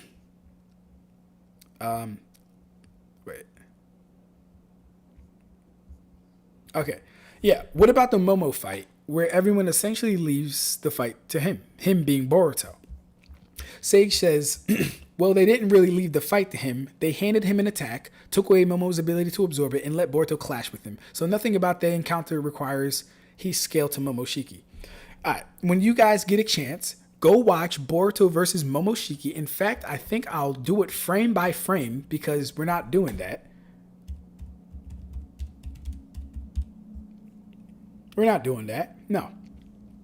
I'll do it frame by frame too. Or I'll try my best to.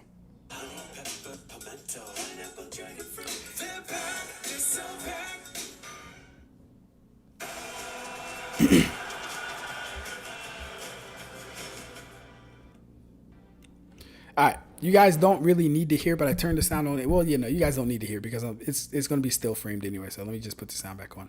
Okay.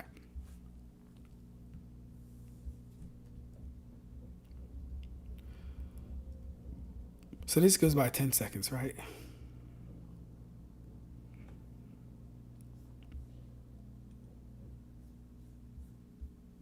Okay, don't know why that happened. Oh, I do. I clicked by accident. All right.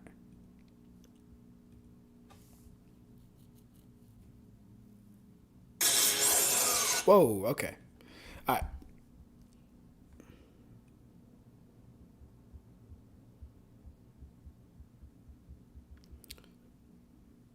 Oh, wait, this isn't Boruto fighting him. No, this is stupid ass Sasuke and Naruto. Where's Boruto, bro? Let me. This is important because it plays into the argument. Okay, so Boruto makes a Rasengan, right? Naruto adds his chakra to it, making it bigger.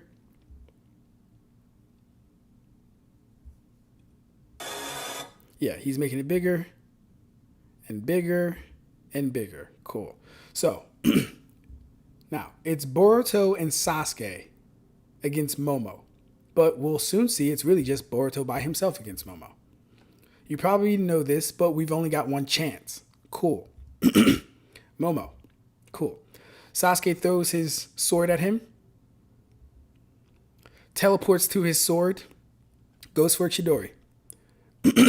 Now, in the anime, Sasuke switches his Chidori with a kunai. It gets stabbed and lodged in Momo's hand, if you guys remember, right?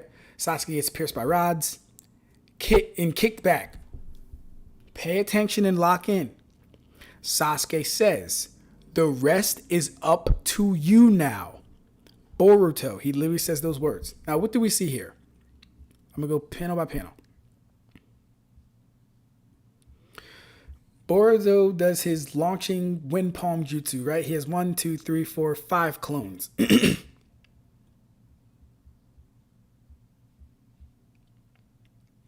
He launches himself into Momo. He connects with Momo. Momo grabs him. Such impudence. Well, too bad for you. Yeah, I'm not getting copyright, guys, so I'm not actually going to play this. So you're going to have to deal with the frame by frame. Momoshiki starts destroying the clones. Okay, yeah. Now, a Boruto clone comes to Momo with a Rasengan, and he has the Jogan, I think it's called. Now, this clone, this clone is fast enough to get right up on Momo, and as he gets stabbed, he does his Rasengan. The Rasengan pops on Momo. This is important. Right, so he gets stabbed, and the Rasengan pops on him. Let's go a little further. Boom. Rasengan pops on him. Cool. Now, Boruto literally says, over here. Oh, no. We're missing a part. The crucial part is the dodge that Boruto does. Here we go. Now, after like 3 of his clones are destroyed, Boruto runs over to Momo. I'll play this part because I want you guys to see it. He runs over to this part, right? Now, do we all see the same thing? Boruto literally processes Momo's attack. Let's go back.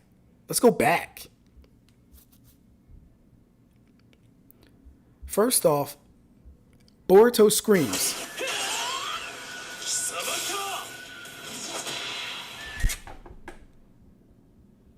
Boruto processes his attack, parries him, and then goes for the Rasengan.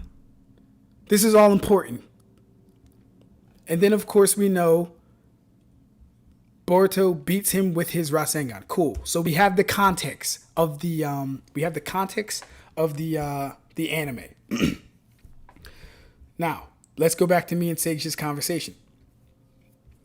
What about the Momo fight where everyone essentially leaves the fight to him? Sage says, well, they didn't leave the fight to him. They handed him an attack, took away Momo's ability to absorb it, and let Boruto clash with it. So nothing about that encounter requires he scale to Momo. So you're telling me that Boruto is so we can either do this one of 2 ways. Either Momo's not as fast as we think, or Boruto's faster than we think. One of the 2 have to be true. Because when Boruto launches his clones at him, he hits Momo in the stomach. He hits him. He gets off, right? Secondly, Boruto's clone is fast enough to perceive Momo's stab. He parries it and goes for a Rasengan. If you're not relative, you're not doing that. You're not parrying to that degree if you're not relative with the fucking person. That makes no sense. And then he says, they didn't leave the fight to him. We all literally saw Sasuke say, it's up to you now. And then he says Boruto, but I couldn't get that part because I didn't want to whatever. Y'all can watch the fight though. He says, it's up to you now, Boruto. So they definitely did leave the fight to him. Cool. Now, let's go to what I was doing. Not what I was doing, but let's go to my, all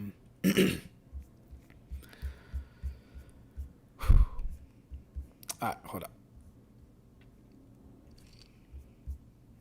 Should be chapter 6. Oh, I'm so nice at this shit, y'all. I swear to God, I'm nice. Oh, no, I'm not. I'm not nice. I thought it was this chapter. It's probably like the next chapter or the next 2 chapters. Okay, cool. Let's go to chapter 8. All right.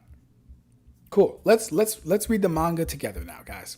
Because this is what I was using initially. I wasn't even using the anime. He uses the anime, and we're going to get into that. Okay, so cool. Next chapter. Chapter 9. Cool. So, yeah, he gets hit with the Vanishing Rasengan off guard. Cool. Which frees everybody. Sasuke says, good job. Okay, cool. Yeah, here we go. Boruto makes his Rasengan. Naruto adds his energy to the Rasengan. Excuse me. Makes it bigger and bigger and bigger and bigger. Yada, yada, yada. Cool, cool, cool. Right. Boruto's very happy. Very big Rasengan. Cool. It's so heavy. Right. How much training does it take to get it this big? Pause. Or maybe not. He says, I ain't losing today. Cool.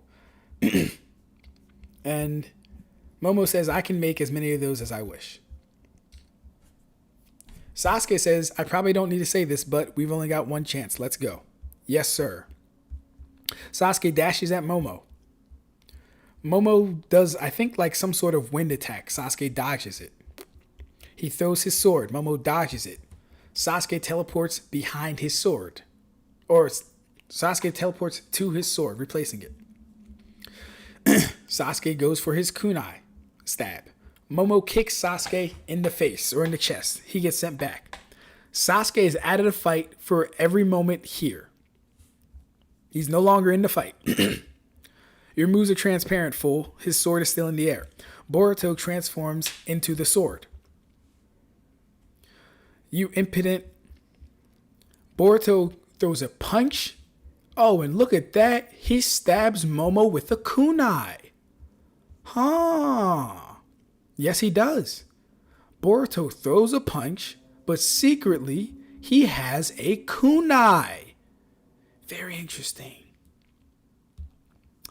Momo grabs him. So the black cape was a decoy. Well, too bad.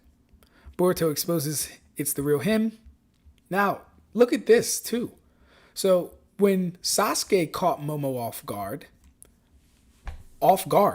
Momo had enough time to kick Sasuke quite far away. He had time to react.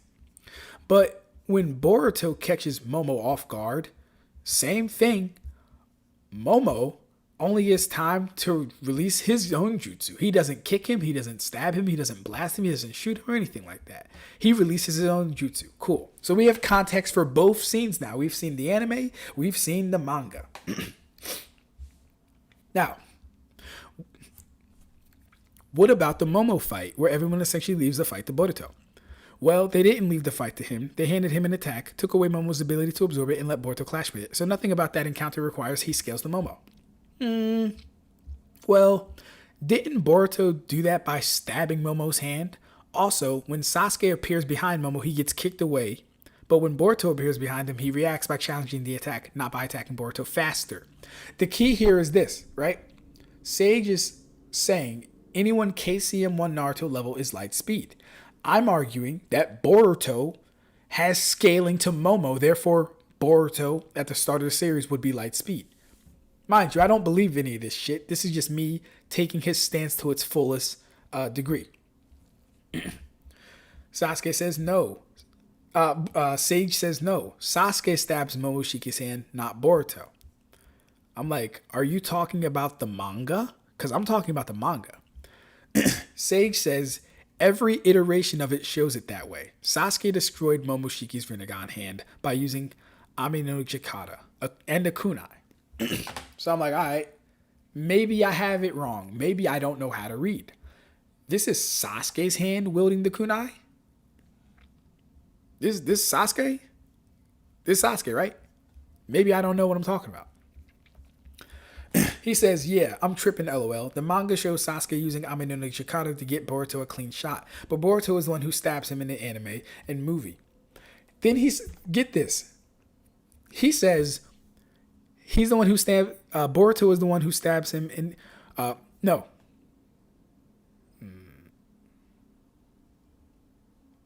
Okay, he meant isn't. Okay, he says, but Boruto isn't the one who stabs him. No, I'm sorry. He did mean is the one who stabs him because he's talking about the manga. Okay, he says, in the anime and movie, both more canon than the manga, it's Sasuke. How convenient. How convenient that for your argument to take its full effect, or for your argument to have its highest outcome, that the anime and the movie would have to be more canon than the manga. How convenient for you to say that. I don't agree either of those are more canon, but if you're using the anime, they definitely leave the fight to him. Sasuke says the rest is up to you, Boruto. He literally does. The rest is up to you now. Literally does.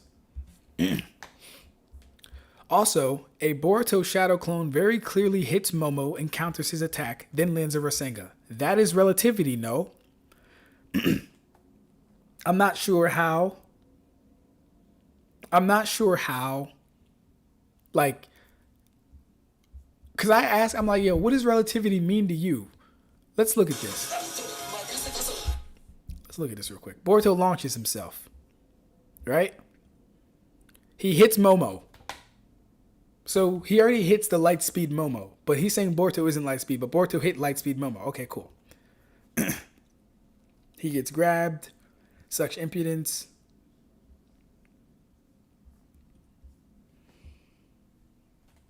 Clones. He reacts to all of them. Cool. How is that not relativity? How do you see that clip and say, yeah, no, they're not relative? All he did was parry him, dodge him, and hit him with a fucking Rasengan. How do you say that out your face? How do you say that? Makes no sense to me. So Sage literally says, no, nothing here requires relativity. Kodachi wrote the Boruto manga and anime to that point, and they're the same timeline. So any differences are likely corrections or retcons. So I'm more concerned about the fact that Boruto reacting to Momo's rod attack and parrying it wouldn't require him to be somewhat relative. Are we just going to say that now? That literally makes no sense. He says, not necessarily. It's effectively a surprise attack that Momo notices at the last moment. Plus, the Jogan could offer precog like the Byakugan and Sharingan. Listen, it wouldn't matter. Even if, so first off, that's an unsubstantiated claim. It could. I don't give a fuck what it could do. Either prove it does, demonstrate it does, give a corroboration somehow that it does, or don't bring it up. It's not important if you don't know what it does. It could offer. What are we talking about? The Jogan could offer precog like the Byakugan. First off, when does the Byakugan, when is that established to have precog? When is the Byakugan established to have precog? Never even heard of that. Anyways, Momoshiki is underestimating Boruto, so we can't say he's going all out. By the way, it's fine if he is physically low relative. What does that mean? What does physically low relative mean? He made that up. Never heard that before. Physically low relative, never heard that in all my years of power scaling. Okay, cool. So let's address this. He says, not necessarily. It's effectively a surprise attack. Surprise. Guys, if you go watch the clip, Boruto screams. He says, he screams. Surprise. Boruto literally does a yelling grunt as he runs up to him. Momo immediately notices and attacks first. That's important because if Momo's faster and he attacks first, he should hit Boruto 10 times out of 10. If he's light speed and Boruto's not light speed, he should be hitting Boruto, who's not light speed, 10 times out of 10. And I'll say this, listen, you can call the first hit a surprise, right? Because Boruto's launching his attack, Momo's turning at the time, fine. You can call the first hit a surprise. After that, the kid literally dodges and counters, which would show relativity. And to address his last point, he says, so we can't say Momoshiki's going all out? Excuse me, Momoshiki was performing lethal attacks. He was using his rods on all the clones. Why wouldn't they be lethal attacks?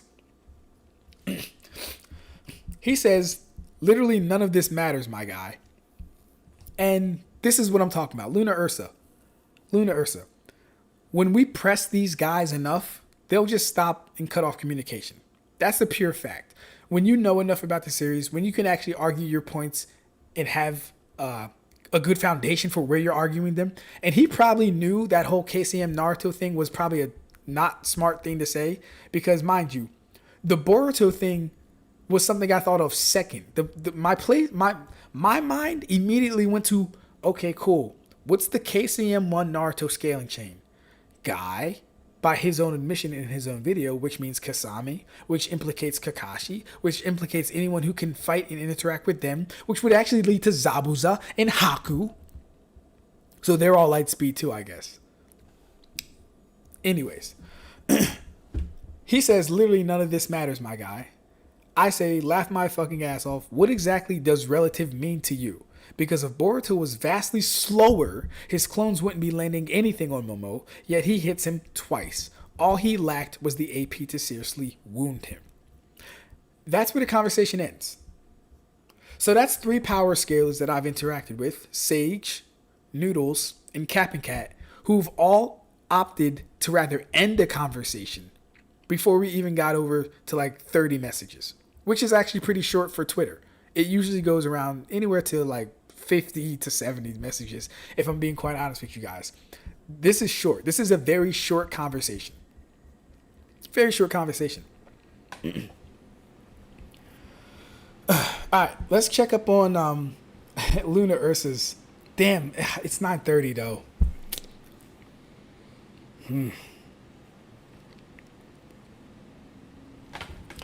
All right, how about this? Luna Ursa, I do got to go to bed because I got to be up around like 4 o'clock.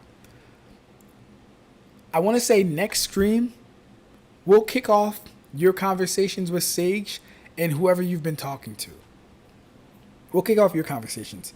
I hope you guys enjoyed the stream. I hope you guys enjoyed the live. I see we got John back in the chat. Kino came in. This was fun. I haven't did a Twitter breakdown review in a long time, so I definitely enjoyed this. John said, what? Hold up. John says, yes, I did have a run-in with Noodles. Yeah, we spoke a little bit. It was right before me and Sage's conversation within the stream. So if you go back maybe about 30 minutes, you'll see me and his conversation. And I also talked to Capping Cat as well. All three power scalers, all three opted to rather end the conversation than continue it to its penultimate point. Not even penultimate point. We didn't even get to like closings. We literally just talked. I thought it would be more worthwhile talking to them, but it was kind of just like, yeah, is what it is. John says, yeah, he's done this exact same thing to me and others countless times. You press him, he just says, that doesn't matter. My position is more likely skull emoji. Yeah, that's crazy. That's absolutely crazy. Diabolical even. Neo Animatrix says, I enjoyed listening, definitely. Oh, we got JJ in the chat. What's good, Brody? How are you doing? Where you been? You just been in the chat. Where you been at, JJ? What's Big Homie talking about? Hey, bro. We on their heads, bro.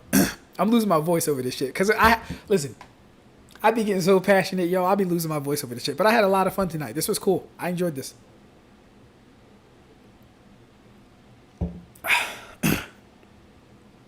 This was vintage Ab-Stract. Y'all got vintage Ab-Stract tonight.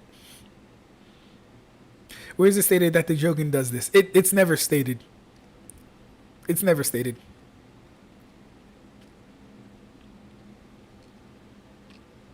Dude, Sage literally believes Child Sarada is light speed. Yeah. Oh, man. Yeah, no. Excuse me. Yeah, John, go back. I think you'll have a good time. I think you'll have a good time with some of this stuff. Because I call out a lot of bullshit. I don't know if you were here for the dimensional scaling, John, because I was like literally underwater the whole time. I didn't come up to breathe until just recently. But yeah. Let me say this before I get out of here. Like I said, I've been watching Luna Ursa's interactions on X because I knew when she got here that she would be a problem for a lot of people because she's extremely thorough. And it's been going exactly how I thought it would. We've had one man delete his entire account after a conversation with her. Everyone else will not go past 20 messages with her. And we see why. So yeah, I have no doubt that John, I don't know if you're active on X, but I have no doubt that you would yield the same results, probably even worse. They'd probably stop talking to you after like 10 messages. But yeah. Oh, John, I need your Discord. Hey, Luna, Ursa, or Dr. Strangle, can y'all send John an invite to the Triple AP community? Because I really think he would fit in, to be honest with you guys. He's extremely thorough. He questions a lot. He doesn't take things at face value. He does his due diligence and he does his research. Yeah. If you guys could extend that to him, because I don't have his Discord right now. Oh my god. Oh my gosh. Lightspeed says, Ab took on the hive mind that is Boruto scalers by himself and cleared. Facts, bro. Facts. This just has me really excited for my presentation because here's the thing. A lot of my presentation covers everything you've seen here tonight, and this was before I even interact with them. So that tells me that I know their arguing points so well. I know how they think to such a degree that I was already putting this shit together, and then they started doing this stuff. Like, for example, Sage's new video.